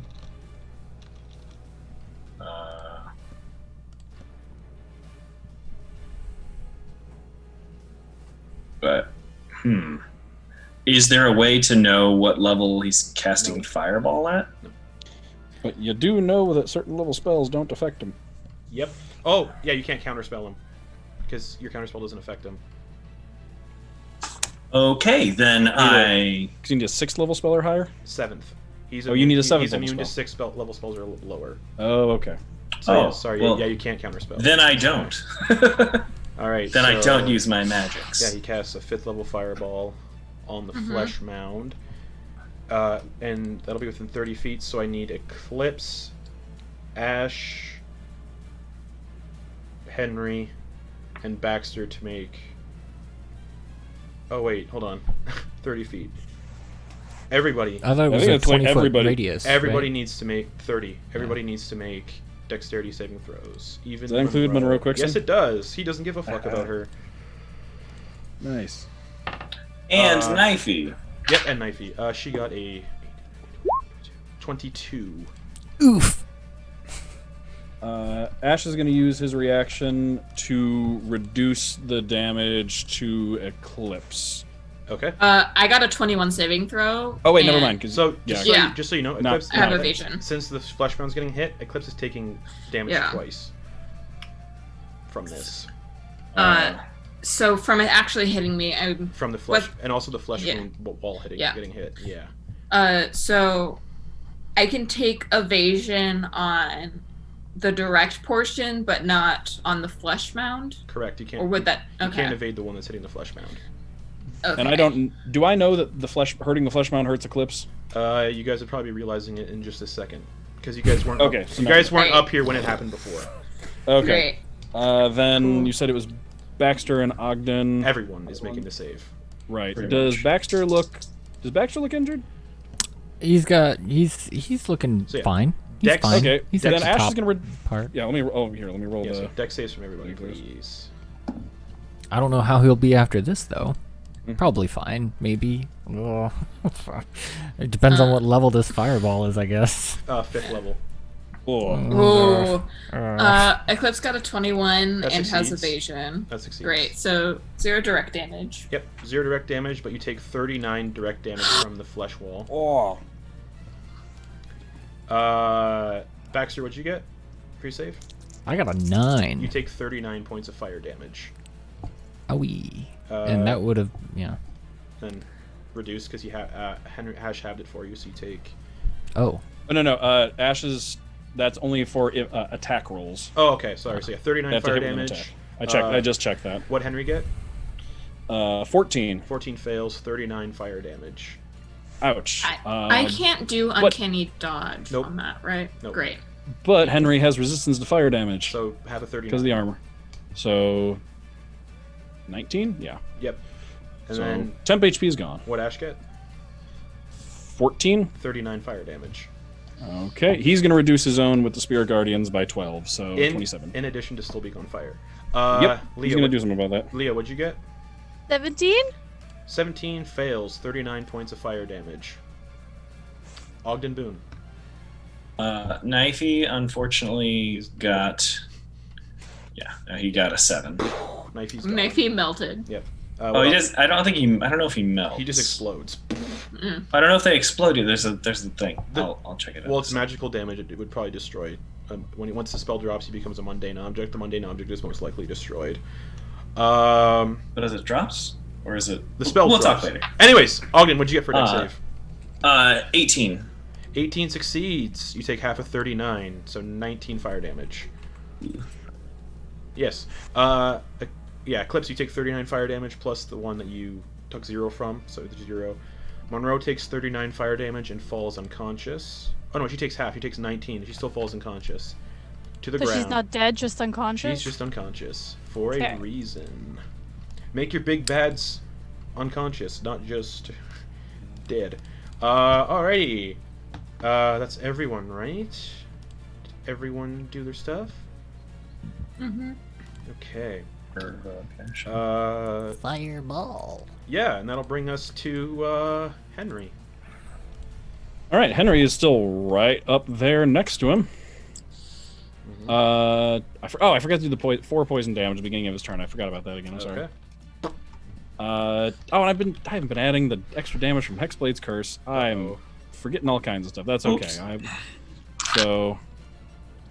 We're panicking. I know. Yes, I am very aware. Okay, so then he's gonna make 2 attacks with the flail again. Go for it. And he's displaced again, right? Yeah, he is back to being displaced. Okay, so disadvantage. Disadvantage, that's a 24. 24 hits. Okay. Or 9 points of bludgeoning damage. Okay. And second attack is a dirty 20. Hits. So 13 points of bludgeoning damage. 13 points of bludgeoning damage. Okay. Anything else? No, that is it for Henry. He's gonna stay right up there in his face. That brings us to Leah. Obviously, after the fire settles, she's just looking around. She's like, ooh, I think things are looking a little too toasty. And she's looking at Eclipse, who doesn't look good, like, at all. And she is going to healing word at the 6th level. Okay. Oh. Do you have to be able to see them? Because you can't see Eclipse from where you are. It's 60 feet. You have to be able to see them. You can't see Eclipse from where you are. I mean, you could skirt around the edge. Within Oh, wait. range. You can see it. No, because the thing's 30 feet and Eclipse is about 30 feet up, so she's kind of hidden Yeah. behind the flesh mound, which is just So- smelling like cooked meat. Would there be anywhere where I could move that I... Oh yeah, if you go like over this way. Yeah. I only have 25 feet You have- of movement, though. You have enough movement to see her, but then you can't move back. Yeah. That's fine. So probably just, like, there, I'd be able to... Nope. Like, there-ish? I think like Yep. one more square. One more square. So, like, there. Yep. Okay, so, healing word at the 6th level. I mean, you don't have to use your 6th level spell slot, but like, thanks. You gon' fucking die, and that's not happening You're right. on my watch. You're right.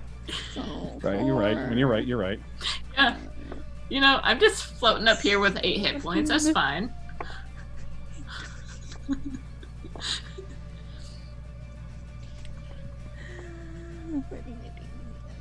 Uh, 21 points of healing. Nice. How many? 21. 21. Thank you. It's something.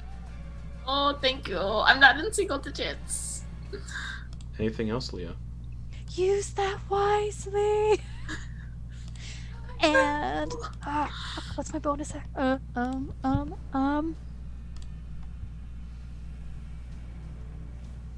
I'm going to bonus action. Mm-hmm. Wait, shit, no, I can't. Oh, Oh no. No, that's my turn. no. Okay. Alrighty, then. Alrighty then. That brings us to Ogden Boon. I would like to prepare an action Sure. of Toll the Dead while looking at Monroe Quakeson, and if she moves or comes back to life, Okay. I will Toll the Dead, and that's the Yep. action I'm readying. So the trigger is if she Okie comes back to dokie. life. Sounds good. That brings us to. And- Oh, sorry.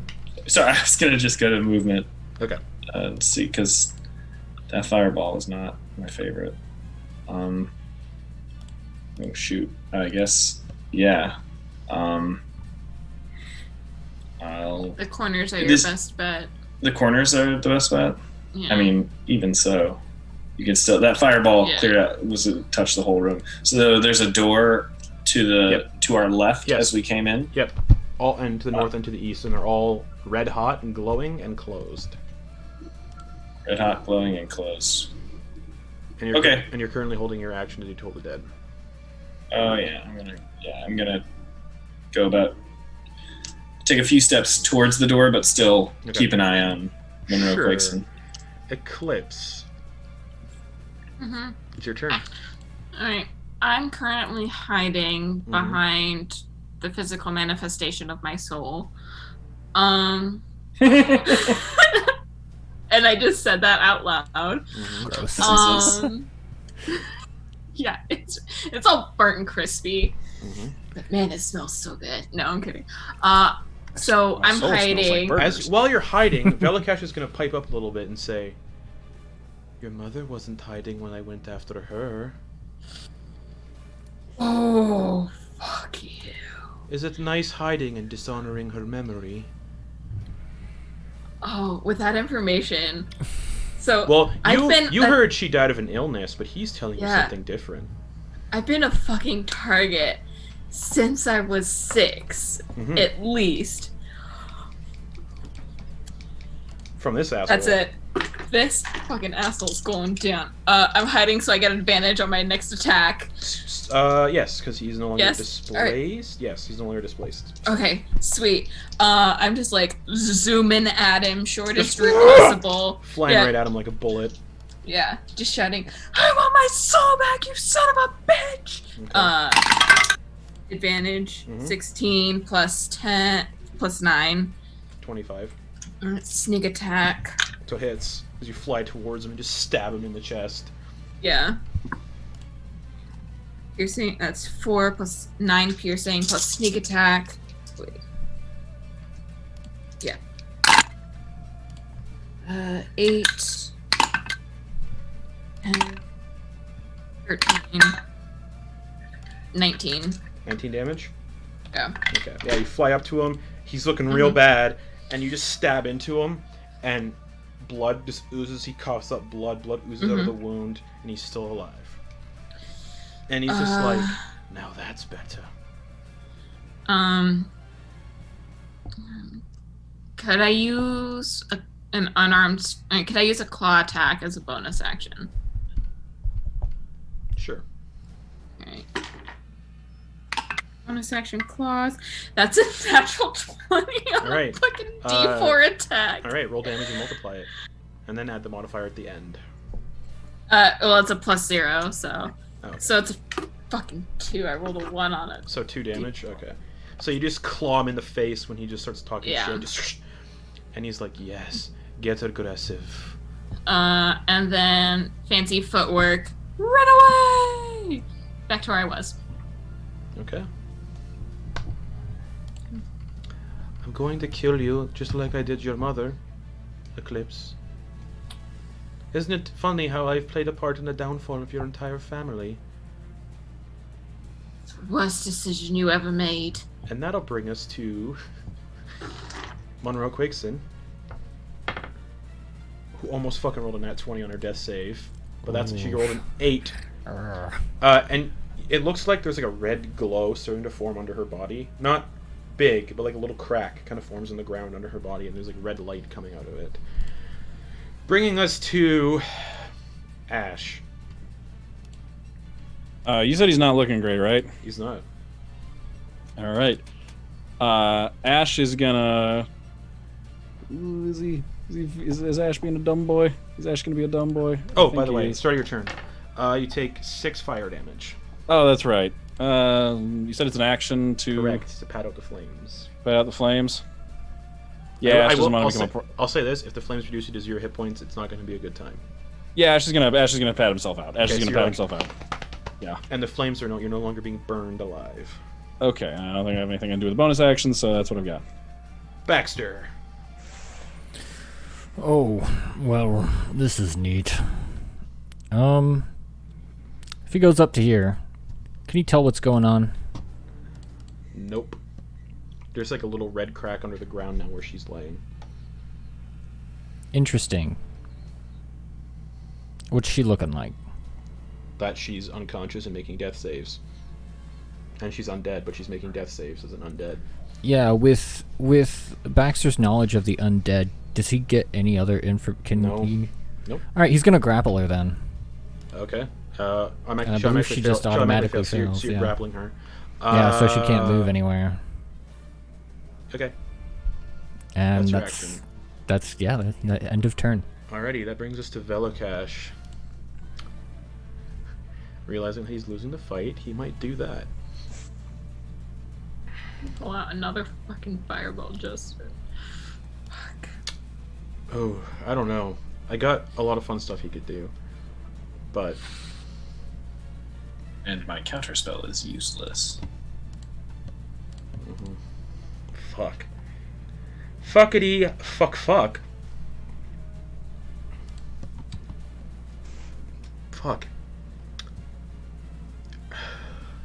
Yeah, that's what we're feeling, Justin. He's gonna cast Greater Invisibility on himself. And no, he's not. Never mind. That's a waste of a spell slot. And he knows what True Sight looks like when people have it, so he's not doing that because he has it himself. Fuck. I would have just had Baxter point where he is. Yeah. Baxter's using at his least all attacks are still with wizard. Damage, but yeah. All right. Fuck. Well, he's back to being displaced, so that's good. He is going to make a Vorpal Sword attack against Henry. Sorry, beginning of his turn, 4 poison damage. Correct. This is the Cloak of Flies. So, Vorpal Sword attack on Henry. Okay. Not disadvantage this time. 27 to hit. That'll hit. 11 slashing damage. Okay. And then he is going to move away.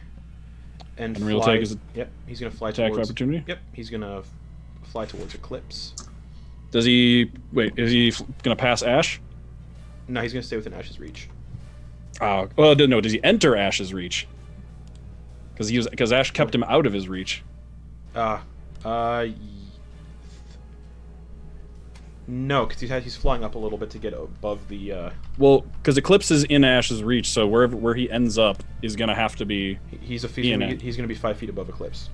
I think, is 5 feet above Eclipse still... 10 I feet? think it's still in my... No. Yeah, because she's 10 feet away. And if he's 5 feet above, it'd be 15.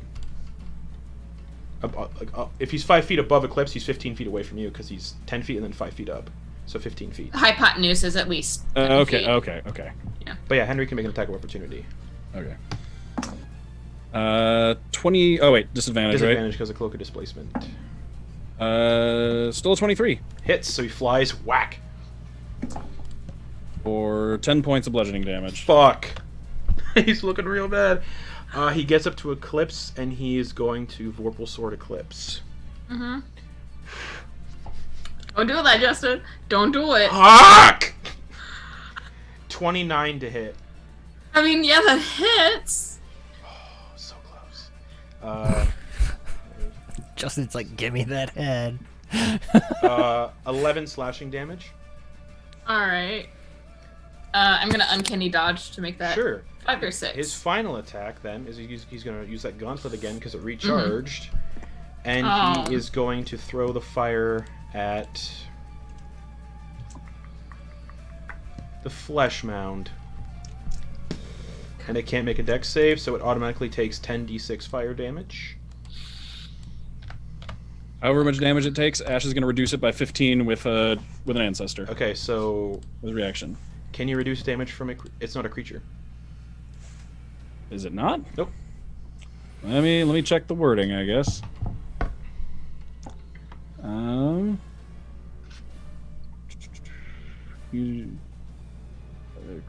yeah, it says creature you can see within 30 feet takes damage. So, So this thing's an object. Eclipse, you take 33 points of fire damage. I'm unconscious. And you are burning and on fire. Did that reduce you to 0 hit points? Mm-hmm. Oh, wait, nothing happens. It only happens if it kills you. But Eclipse, you are on fire and you fall 30 feet. So you take 9 bludgeoning damage as you hit the floor. Alright, well, that's my first failed death save. Yes.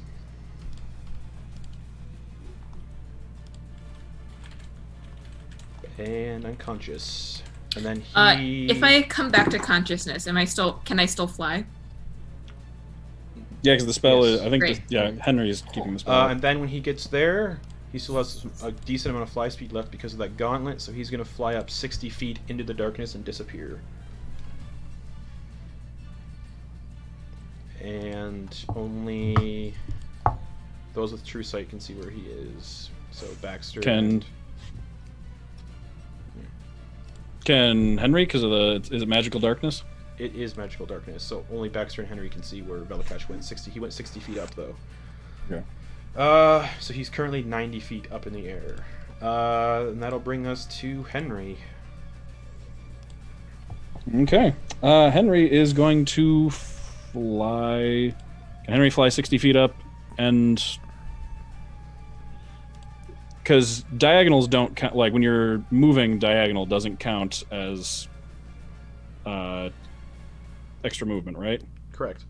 So can Henry move like at a diagonal up to adjacent to him in the darkness? Most likely. Okay, then that is what Henry is gonna do. Okay. He's gonna fly up after him with flail spinning, and he's gonna swing it at him twice. All right. And he undisplaced him with the Yep. attack of opportunity, so straight no attack disadvantage. rolls. Yeah. 22. 22 hits. 9 damage on the first. How do you want to do this? Yes! So, Henry rockets up after him. He probably gets up there feeling safe, and Henry just rockets up into the darkness, eyes burning, orange and yellow with Carnifex's eyes.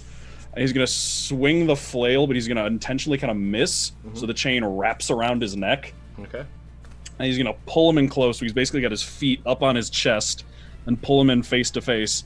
And in a double voice that's simultaneously both Carnifex and Henry, they're gonna say, "Who's the better devil now, bitch?" And then they're just gonna like yank it like a ripcord on a lawnmower. Okay. So it Not just, like a Beyblade? yeah. They're gonna let it rip like they're gonna let his head rip like a Beyblade and just twist it. All right. So it spins around a few times until it's facing backwards like his hands. All right. So And then just let him fall. and his body just plummets, hits the flesh wall, hits like the flesh thing, rolls off of it, and just spread eagled on the floor. Not discorporating because he is in the Nine Hells and he has just been killed in the Nine Hells. He is dead. And that brings us to Leah. Unless Henry's doing anything else, because we're still in combat for some reason. Nope, that's what he's got. All right, Leah, it's your turn. Leah is going to... Okay. Bonus action healing word at the first level towards Eclipse. Okay. So she stops making death saves. Still on fire. Still on fire. So Mr. Tabaxi is on fire. It's my 4, contribution. 5, 6, 7. So you have 8 hit points. Woo! So does that mean like she's awake, or is she just like? I'm conscious? Okay. Yeah? Wake up, fire. Yeah, you're still on fire, so that you'll take fire damage on your turn. Oh, great. Love that. And then Leah is going to run over to where Monroe was, Sure. and She's she still just there. You're muted. just beat down on Monroe. All right, make an attack roll with advantage. Finish you. Ooh, that's a nat 20. It'd be a crit anyway. So, you bring the staff down on her unconscious body, and because she's already failed a death save, that's 2 automatic death fails right there. How do you want to do this? You just see the wonderful skull of Orcus hanging off the sword, or the staff, as Leah just like takes it and swacks it right on top of Monroe's, and you just hear the satisfying crunch. Okay. Yeah, Baxter was dragging her by her hand while you were doing that because he was like really worried about that rift that was opening up. Oh. And as he's doing that, you go and and he's just like, All right. oh. Anything else, Leah? So like she's dead, right? Yeah, So maybe. she how big would you say Monroe is? Medium size? She was about medium. She was about 7.5 feet tall. I am going to use my reaction, and I'm gonna reanimate her as a zombie with 1 hit point. Can't because she's undead. I don't think you can. Damn it! You can't reanimate undead. Oh, it's gonna give someone else a chance to kill her again. Damn it. Anything else? Leah is just like, nope. She's just standing there, just like super happy, looking over Right. Monroe. Ogden Boon. I want to go put out Eclipse. All right, so you run over to Eclipse and just pat the flames out, and now Yeah. we're out of combat. Yeah. Ah, Pat her flames down. And how I'm you like doing? leaning against my soul. You guys so, like, watch as where Baxter's been dragging the now like head crushed in Monroe Creeks, and that crack and rift is following her body. Just Everyone, this is very weird. Help. you He's just have dragging failed her. me for the last time. Drop it. Don't hold on to it. Let it go. And the rift crack opens, and a figure drifts up through the crack. Big Do I red horns, long flowing red cloak. They're about 10 feet tall. They're holding a huge ruby rod. And they have goat-like legs. Oh, fuck. Looks down. Carnifex knows who this is 100%. Justin, Alex is going to stay that 60 feet up, hidden up in the shadows. Justin, do I have a chance in this moment to chug a healing potion? Sure. After Ogden's pat me Sure, out? yeah. Cool. Thank you. That was going to be my thing. You got it. No, we're good. We're good. This figure I'll just hold on to it. This figure just looks at all of you. So you're the ones who have been messing with my plans. More plans. What? Interesting. And who the feck are you, pal? Ash says, looking crispy. I am he. The Lord of the Nine Hells, Asmodeus. He smiles. Oh, you're the one I set free. Yes. He smiles a little bit. Thank you for breaking the seal.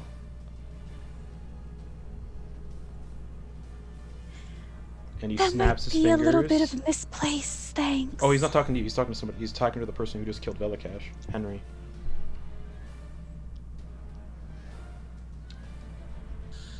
Thank you for making my job so much easier. The material plane is now mine. And he snaps his fingers and disappears. And a reverberation of voices comes from that rift that's in the floor. And it says, "They're in Velokash's prize room. Get them." And you hear the sounds of numerous cell doors opening in the hallways, and the sounds of stampeding feet and roaring and other infernal screams coming from the pit, from the rift, as well as all of these hallways. And that's where we're going to take our break real quick.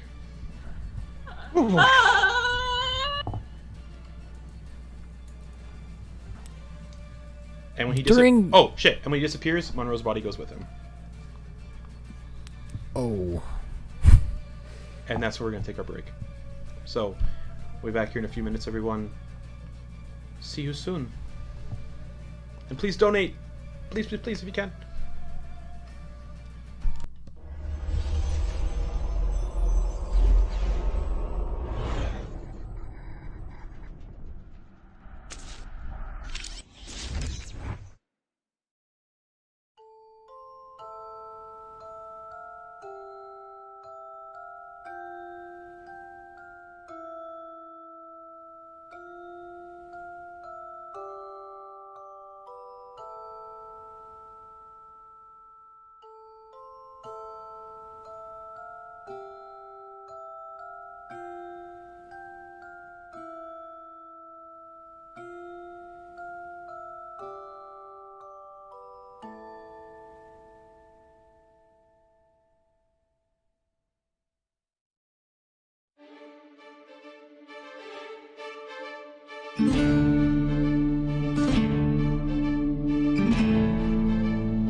We're back.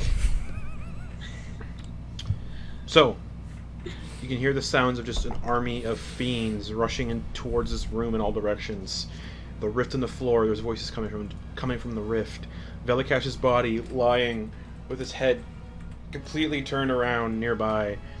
And the flesh mound slowly starting to wither and decay. And melt. Is that affecting me at all? Doesn't feel like it right now. Okay. But it's melting and discorporating itself. Ash is grabbing that sword. Okay. Yeah, quick loot. I kept saying Yeah. Vorpal Sword, but I forgot it was a homebrewed version of the Vorpal Sword, so I will... Ah. You'll figure out what is that why if it's- it's identifiable. Is that why it's the dirty versus natural 20, or is that just actually the case? This is how it's worded for the Vorpal Sword as well. Okay. Ash is going to take the sword, and he's going to snicker snack his head off. Okay. Cut the head off.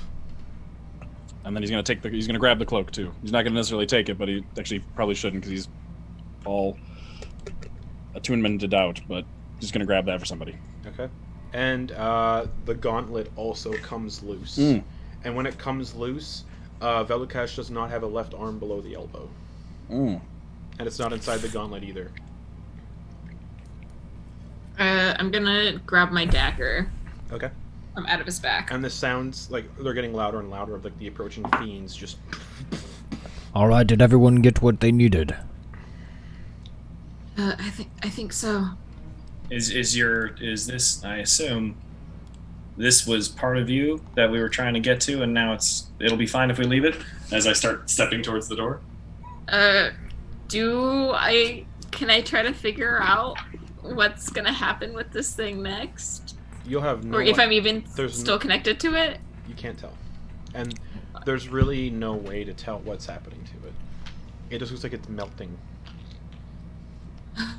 And kind of, when it's starting to liquefy, the liquid starts to, like, run down into that rift.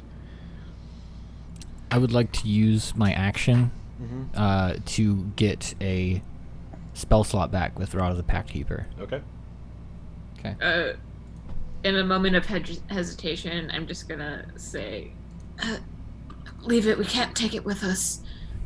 I'll be fine, I promise. And the door you came through, big slams into it. The door we came in through? Yeah, something big slams into it.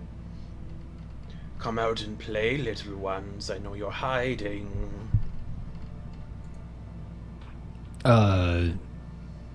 I'm going to pull out a vial and summon Aberrant Spirit through there to there on the other side. All right. Roll initiative for the Aberrant Spirit and the thing that's on the other side.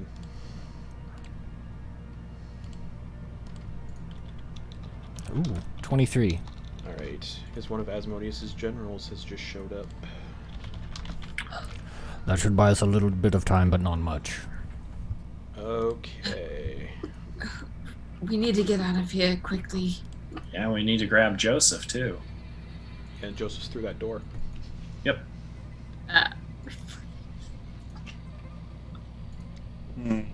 And you can just hear the continued sounds of something big slamming into the door, like punching it. And with every punch, dents. Can anyone else cast Dimension Door? I could have, but not anymore.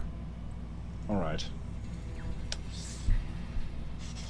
If I can see where I'm going, I can move about 90 feet real quick. Okay. Maybe If I can see where I'm going. I think Dimension Door I have to... Oh, no, I don't. Can you ready it, and then when the door breaks open, pop over to the other side? I couldn't take everyone. I can take wait. one person, and yes. The door... real quick, Justin. Yeah. The door at the end of the room, that's one that's like this spiral staircase is basically right at the top, right? Correct. Or right next to it? Yep. Okay. So that staircase is probably full. It sounds like it, and there's something big hammering through the door, trying to get through the door. So yeah, so yeah, you get the idea. There's probably a huge gathering of fiends outside that door where the aberrant spirit is currently. Can you do your portal trick? I need to be able to see where it's going. The aberrant spirit needs to make a wisdom saving throw real quick for me. 10 times the spell. Oh. Sorry, yeah. Points is spellcasting modifier. That is 5 plus 50 plus 5 plus 2. 57. You said, what was it again? Wisdom. Wisdom saving throw? Yep. Okay. Um. Not bad. That would be a 17 plus 0. 17 fails because of the fear aura. It is incapacitated. Ah, cool. Well, I mean, at the start of each of the aberrations' turns, each creature in 5 feet of it must succeed on a wisdom saving throw against my spell save DC or take 3d6. So Sure. if it was its turn. 29.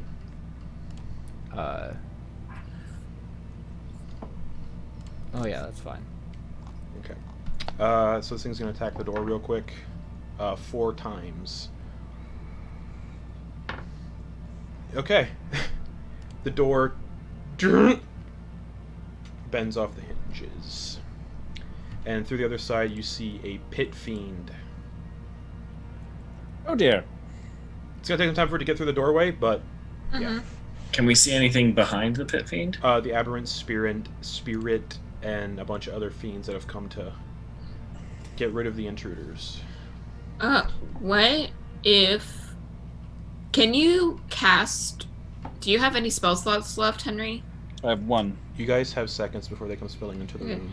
So if... I feel like we would have been relaying this, Mm-hmm. but you guys were talking in the moment. If Henry casts the one entrance of the portal in front of the doorway back to us, and then the other one facing the ground, or does it have to be perpendicular? They have to be upright. Okay, cool. I Never could mind. put it against a wall, but the problem is I'm guessing they can probably like dispel or something like that. Okay. It's not gonna It's not gonna be a lasting thing. Do we want to just try another door and hope for try our luck with running a different direction and try to loop our way back? Sure, yeah. blast. Yeah. Yeah, let's go. And the pit fiend is just taking his mace and slamming it into the walls around the door, and the wall pieces are just crumbling. Go, go, go, go, go. Are there any doors that sound quieter than any others? Currently, the sound of this pit fiend like hammering into the walls and all the other fiends outside kind of just laughing, it's most likely drowning out any other sound you could hear, so you can't tell. All right, let's pick a door then. I need to open it in case it's trapped again. Okay, pick a door. We'll follow. The top middle. Henry's gonna go for the door and try and open it. All right. Awesome. Opposite that door. As you touch the door, you take, because it's still red hot, and you're touching it. You take 8 points of fire damage. Okay, reduced to 4 because of the armor. Yep. So you touch it. Ow! Can I get it? Can I get it open? Yeah, you open it, and it pulls in forward, and you see a long corridor that looks like it's about 60 feet, and it's 10 feet wide, 30 feet tall. Okay. Go, go, go. Yeah. Okay. My aberrant spirit's doing something, right? It's incapacitated. Right.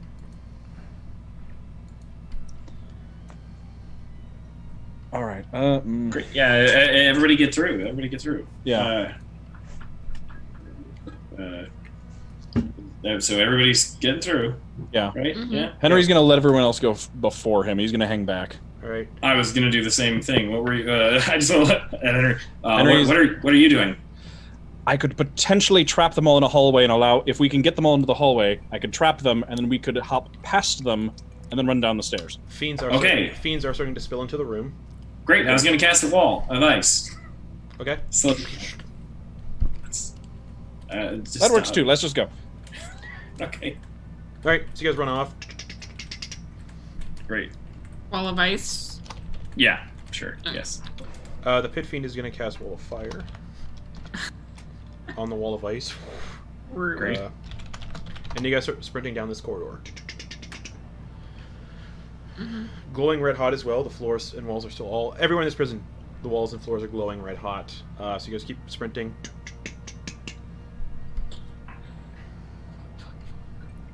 And keep sprinting. And you keep sprinting. And you keep sprinting. Dead end. All right. There were no other turn-offs at all. Well, is it a straight hallway? Straight hallway. Okay. How long does it look? 100 feet or so. Okay. All right. And the fiends are chasing too. They're like running down this hall too now. Okay. Oh no, they can't get past the walls. So not yet. Okay.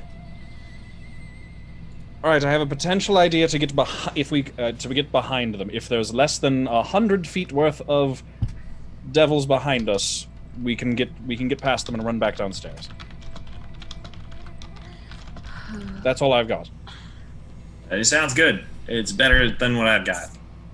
Okay. Better than nothing. Yeah. All right. Then in that case, Henry is going to stand and wait for the devils to break through the walls and start running into the hallway. Okay.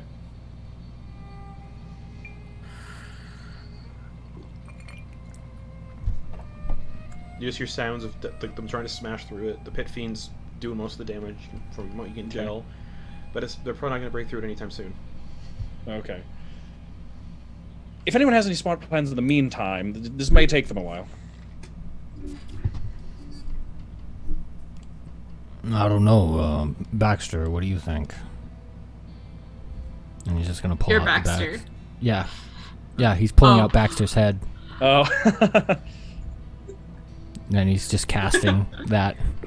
Okay. It's probably... Yeah, he's just... Baxter, what do you think? Nope. Oh, well, looks like that doesn't work. No afterlife insight, dang.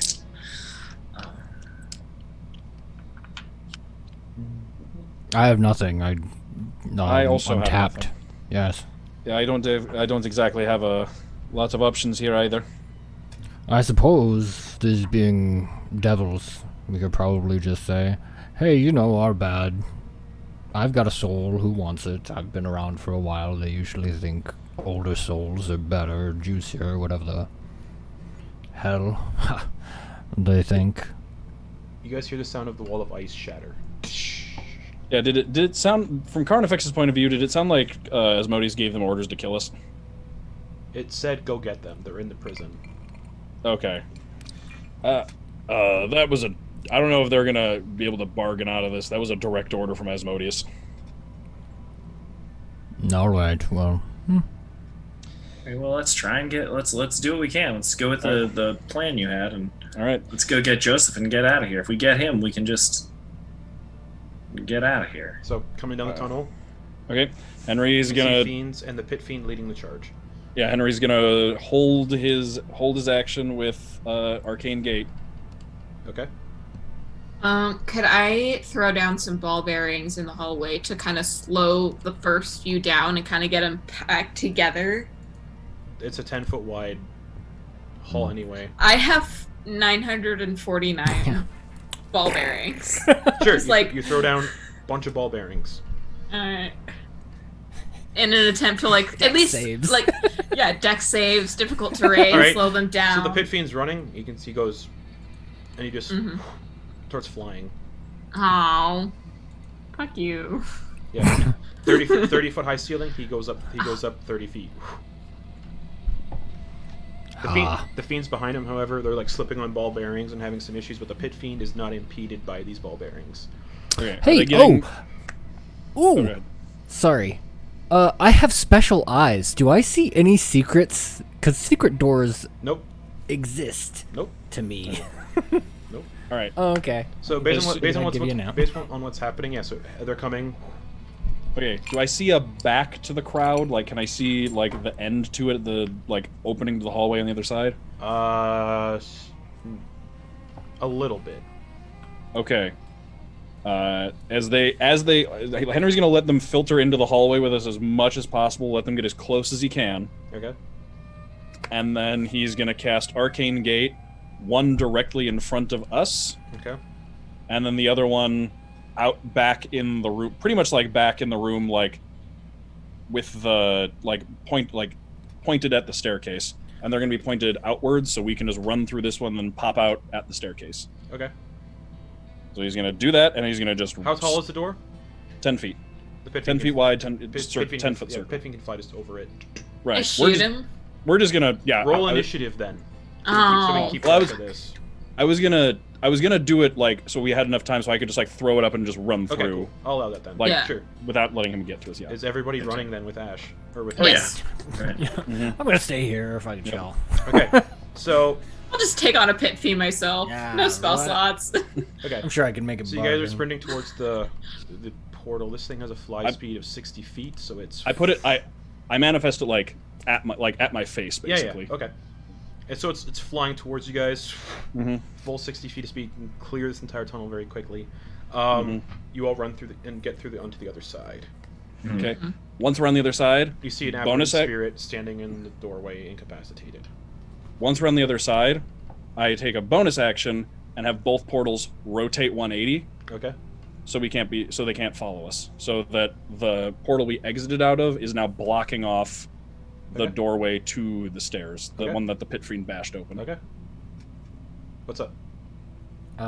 Based on when that happened, would the spirit get to roll anything once?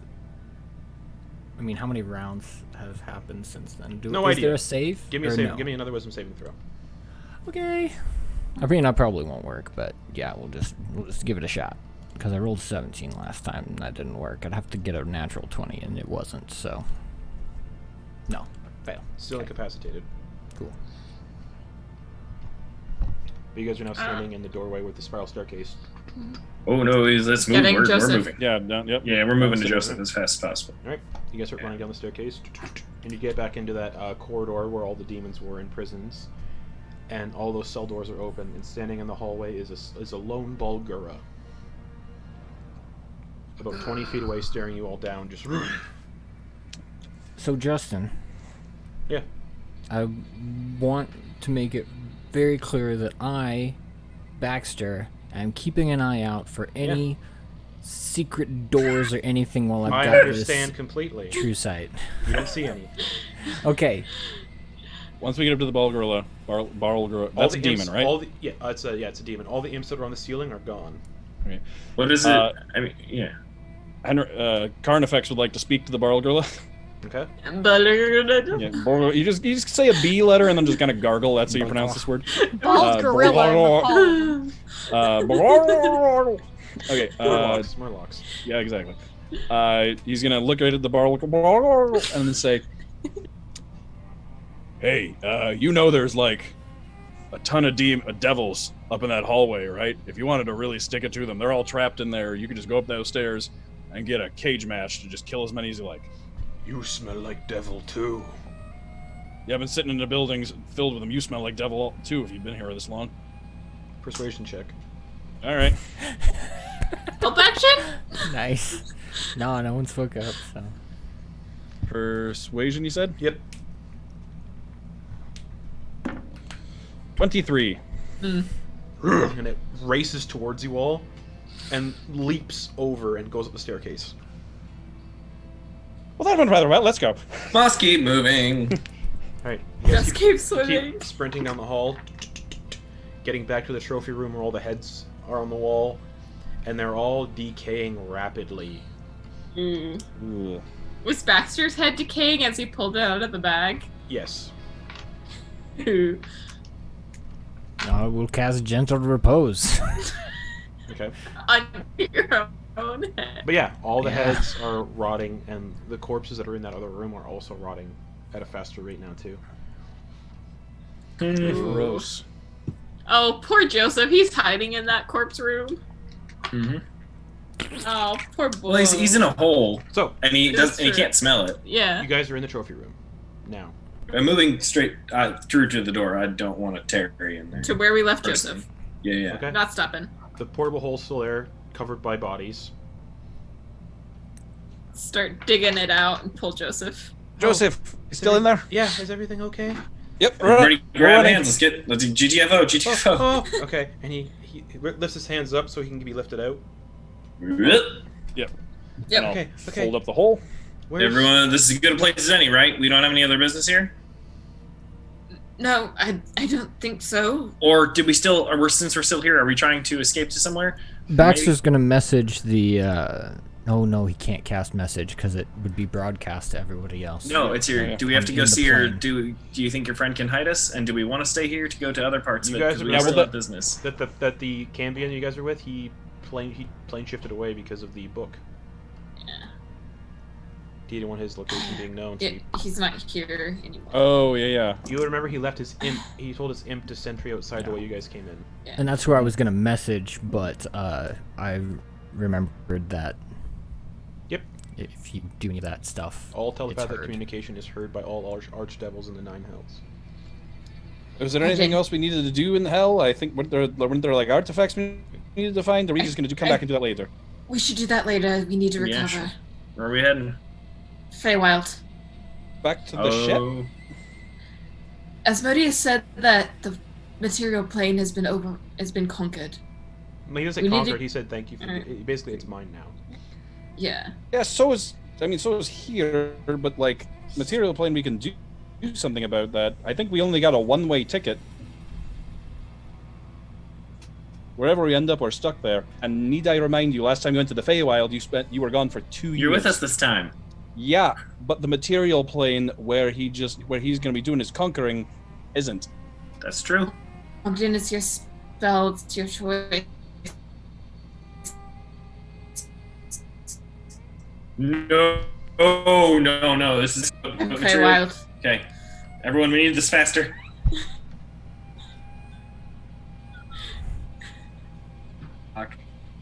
I would say that the Feywild seems like a safe place to get a nap, but safe. I mean, who knows what the material plane will be like? Okay, Lilia, do you have a vote? Say let's go to the material plane. Henry? Anyway, that's not here, really. I'm good. Great. with. Ash? I'm voting for the material plane. We gotta do something about this. Baxter, you're the breaker. already. What? Okay, so No, you said this- material then? Sure, yes, that'll work. Great. Then I'm so sorry. Yeah. It's better than here. Yeah, let's go. Are you using the spell scroll?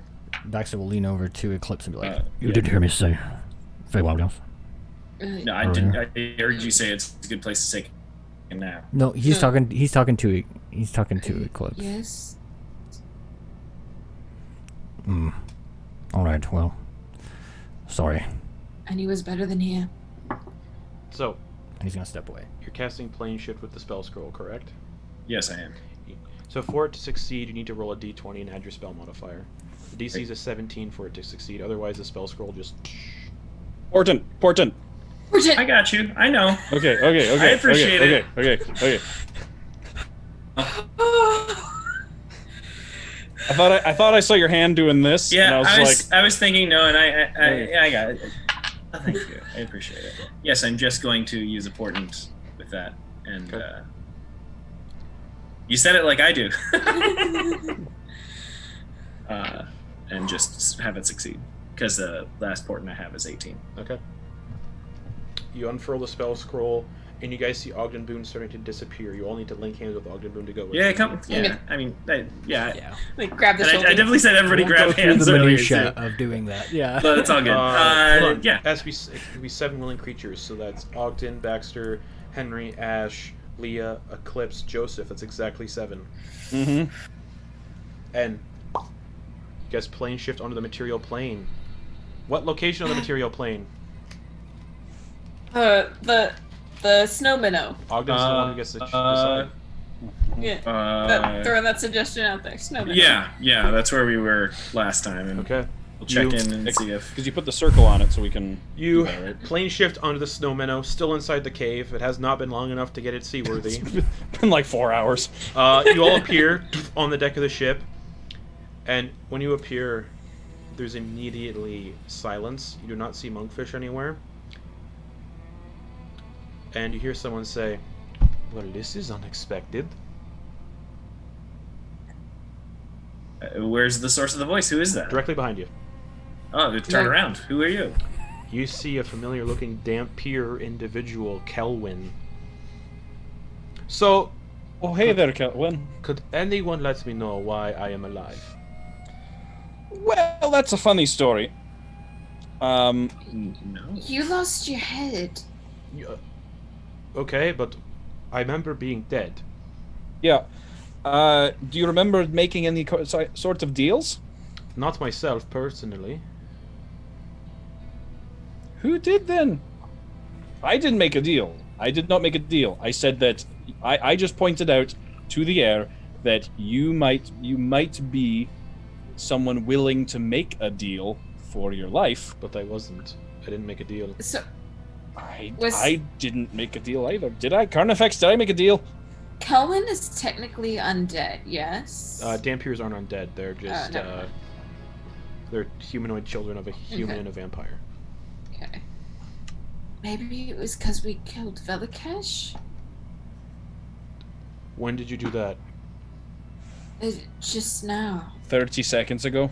I've been back for more than 30 seconds. Was it about? I give the amount of time it was since I tossed his head down the hallway and did that stuff. I think so. Did you reappear here or somewhere else? Here. Carnifex, did I do something? Does this sound like some devil stuff? Did that It sounds hold, like devil stuff. Okay. Would Ash being like there might be a deal here be enough to constitute him actually offered it? Is it like would Carnifex be like it's a maybe? Depends on who interpreted it and how. Yeah, probably a maybe. That's a big old maybe. What do you mean a maybe?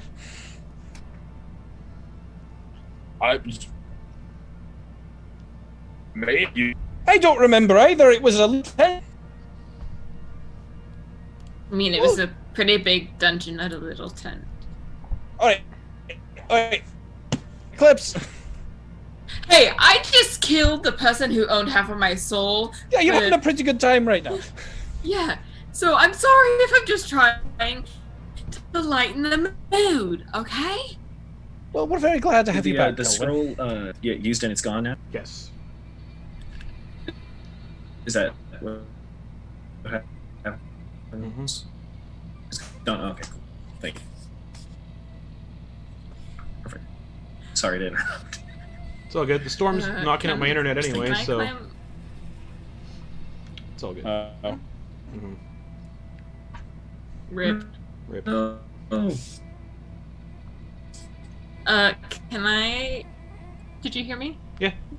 Okay. Yeah. I'd like to look outside the cave, get a view of the world currently. Looks fine. Looks normal. Okay. No, like, ominous red No? lighting. Nope. No. Alright, I'm gonna head back in. Everything looks normal. Or as normal as it can be. Have you seen a stone tabaxi anywhere? Hey, what's going on? And There he is. Comes out of the captain's quarters. Wait, did you say a stoned? Yes, Okay. it is a stone tabaxi. I thought you said stone. Oh. No D. Yeah. Continue, sorry. Monkfish, how long have we been gone? Just checking. A couple hours? However long it's been since you left. So yeah, a couple hours maybe. Okay. Efficient. Well, a whole bunch of things might be happening soon, so if none of you mind, I'm going to make a safe space. And he's gonna pull out the bottle of rum and like upend it, give it a couple glugs, and then put his thumb over it. Do that. Best wine Ogden present ever. And then start flicking the alcohol around and is beginning to cast Tiny Hut. Hold on, Mr. Von Huxley. Hold on one moment.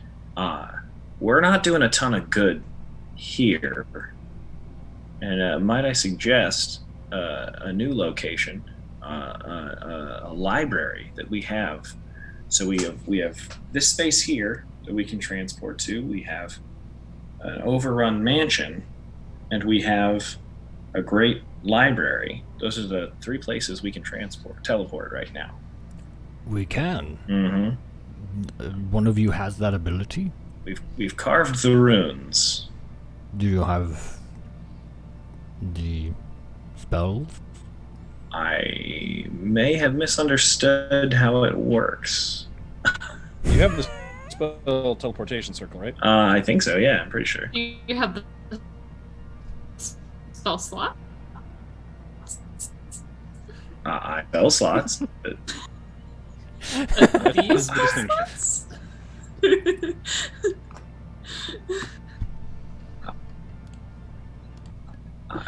It's what, like a... I currently have 3 4th level spells and a 5th level spell, so... Teleportation circle is a 5th level spell. Conjuration wizard. Well, he's divination. I'm not a No, I mean like my last wizard yeah. character was, so I knew it was 5th level. Well, the library seems our best bet. We could look more into these artifacts. Oh, but I don't have it prepared today. I suppose we'll have to wait here anyway. Does anyone know what? We'll have to wait here anyway. Does anyone know what that person meant by Velokash being the key? Like, was he trying? It's the first like Velokash was. It's first I've heard of it. Yeah, like Velokash was working for him. He was his assassin. Why would he be waiting for his assassin to die? Maybe he thought his assassin would come for him eventually. Try to form a coup. But, I mean, based on his capability, you could easily just kill Velokash, and unless he was bound by some sort of contract, because they're devils. It's quite possible.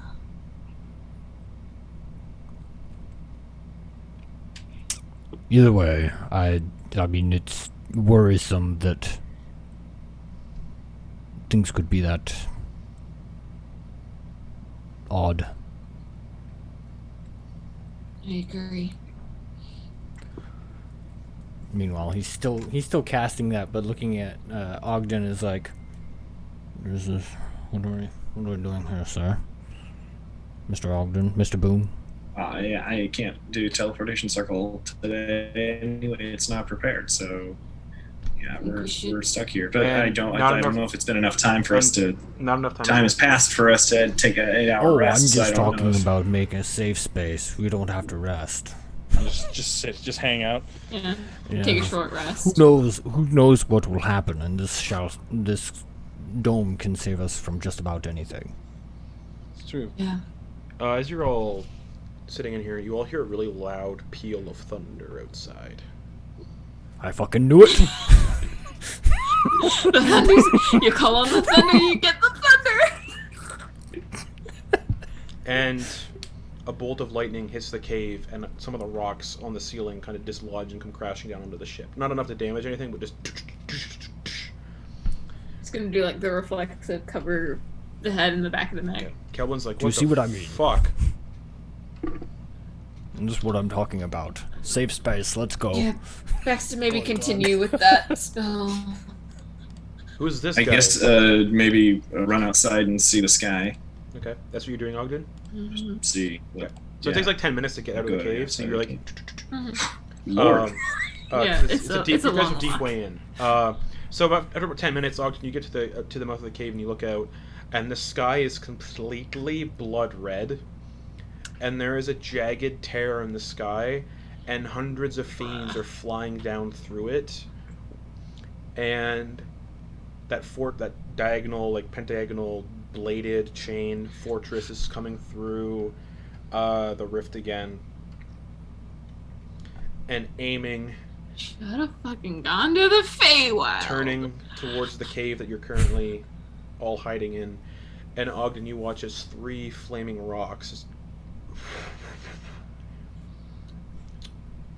jettison from the flying fortress right towards the cave. It's a good thing that it took 10 minutes to do that, because that dome is up, guys. That dome is up. So, Hiding in the dome. yeah, so the dome's up. Anyone who's who's all getting in the dome while it's on the ship? Ogden is quite a ways away right now.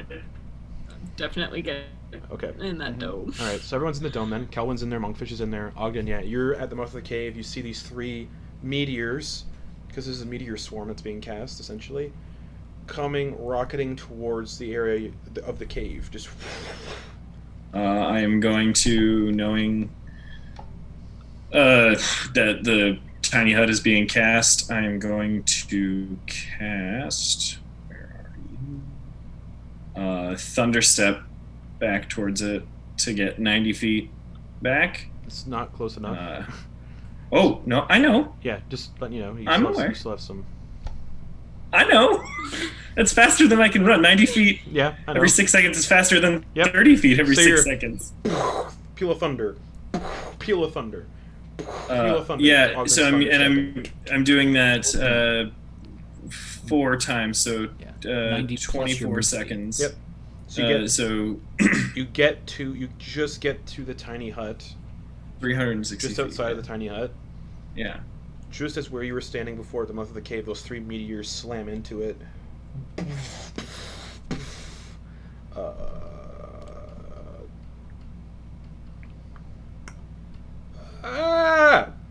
Sorry. That's what we're gonna be saying. I have to pull up his stat block. What's the radius on this? A mile. Ooh, a mile. It's a mile radius. Okay. What's mile radius for the range?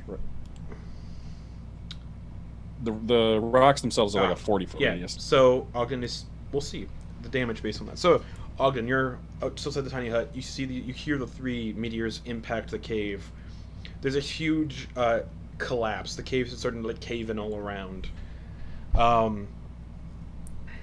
This is so fucking cool, because we're hearing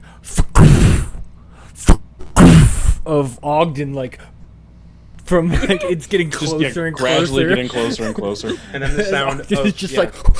And the sound of these 3 he's just running, and debris is like smashed, like little tiny like detritus off these meteors is falling and It's crashing. into run the sand. 30 feet, Yeah. cast 90 Yep. feet, run So, 30 feet, cast 90 feet. Ogden, just for the sake of things, because you're standing outside the tiny hut while this all goes down, I need a dexterity saving throw. Because I believe you can't get into the tiny hut unless you're in the tiny hut when it's cast. You can set permissions for people who can and Yeah, can't I enter. believe it's permissions, but I will double check that.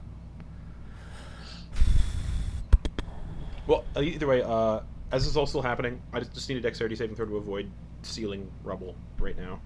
Mm-hmm. That is an 18. 18. That has like been my number tonight. A piece of the ceiling that's probably the size of your childhood home in Silgar dislodges from the ceiling and starts falling, and you just leap forward. And based on how this ruling goes, we'll see what happens. Well, based on how this ruling goes, I have Liamon's tiny hut, so I think I would know about it. And if that were the case, if I knew I couldn't get it, Trying to see if and you have to I'd go into the captain's Yeah. quarters if I knew.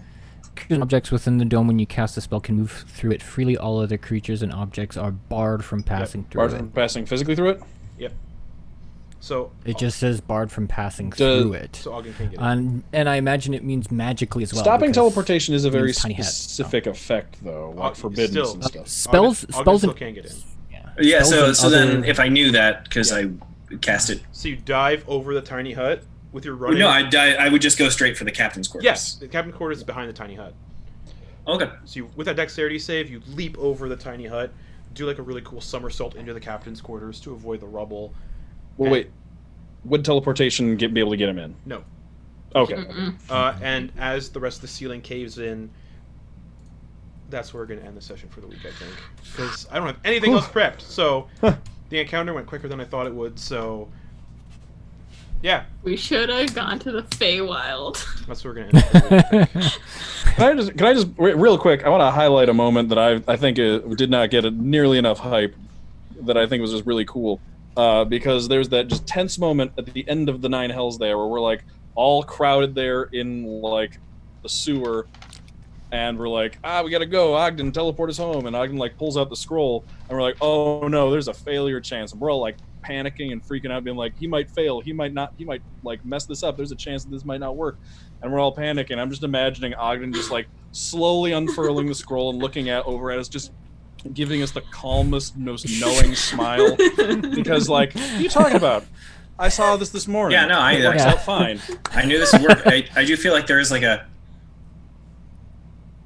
that Jack Every time I Nicholson start to smile see- thing. And Same thing, anytime someone like throws a punch at him and misses, just like... imagine if Deja vu. Just imagine if that failed though and the scroll just burnt up. Yep. Oh. Well, we'd be running past the refuse of that one monster outside the thing. Lemure or find whatever? All the stuff. Nuparibo. Nipperbo, yeah. It's a level lower. It's a fiend that, if you're a bad fiend or a soul, whatever, a lot of fiends who don't obey orders get demoted to those and other stuff. Yes, so that was episode 62 of Beneath the Tide. Back next week with episode 63. Should have gone to the Feywild. I love the cinematic nature of Ogden just being like, nope, boosh, boosh. And we'll guess we'll find out how much damage that meteor swarm did on the cave. Yeah, on the boat. Man, fuck this boat. our It's new boat! toast. Yeah, It's- new boat. It's a highly. That thing's fucking toast. It might be okay. What kind of We should boat just is give it? up on Is it like a boats, guys. frigate? Is it a man of war? It's way bigger than the Voidmaw was. Mm-hmm. This is Voidmaw was a frigate. No, it's a special type of ship on D&D Beyond or in D&D. This is I can't remember the type exactly, but the Winter's Kiss, which is now the Snow Minnow, Yeah. I believe it's the highest one you can get. Okay. In terms A of galleon? it's massive. I don't remember Okay. the exact name on in the rules. Mhm. I'll look that up real quick, cause why not?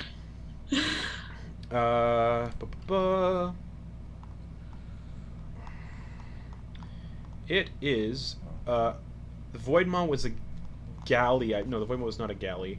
The Voidmaw was a. Oh wait, I think Ash might have that. Ash still has it, yeah, in his extras stuff. Extras. It is just as gargantuan vehicle. Let me open it up. Was it? I think it was a sailing ship. I don't. It's like the name is. Let me see. Oh yeah. Yep, sailing ship. Sailing ship. Yeah. The Winter's Kiss is a warship. So it's Okay. 100 feet by It's 20 probably feet. like a man of war. It can hold Yeah. up to 200 tons of cargo, 40 crew, 60 passengers, and moves at 4 miles per hour. The Voidmaw would have moved at 5 miles per hour because Definite. it's smaller. Yeah. But the Winter's Kiss has more hit points. Definitely a man of war then. Yeah, warship. So, yeah, that's what's up. Meteor Swarm taking out this cave. We'll be there next week again because I didn't have a lot prepped beyond the encounter with Velokash. I thought the fight would be like a fight session, but what? Well, there you go. You got the cloak. You got the sword that he had. Once they're dead, the cloak. Well, whoever wants the cloak, you guys know it's a cloak of displacement. So whatever, whoever Ash wants to give that to. And the sword will need to be identified to know its true purpose. Other than that, Good night, everybody. We'll be back here with Beneath the Tide, episode 63, next Wednesday at 10:30 p.m. Eastern Time. And if you want to see more of D&D, we'll be back tomorrow night at 7:15 p.m. Eastern Time with Shadows over Ravenloft. And then Sunday, I don't know. I don't know if we're broadcasting that one shot. We're going to record tomorrow. I don't know. We're recording it tomorrow or Friday? Friday. Right. Okay. I thought today we'll figure it out. Yeah. So we got this. Yeah. Stay tuned. Again, we're raising money all through the month of June through till July. So if you can't donate now, that's okay. But if you can donate in the future, that's really cool. So.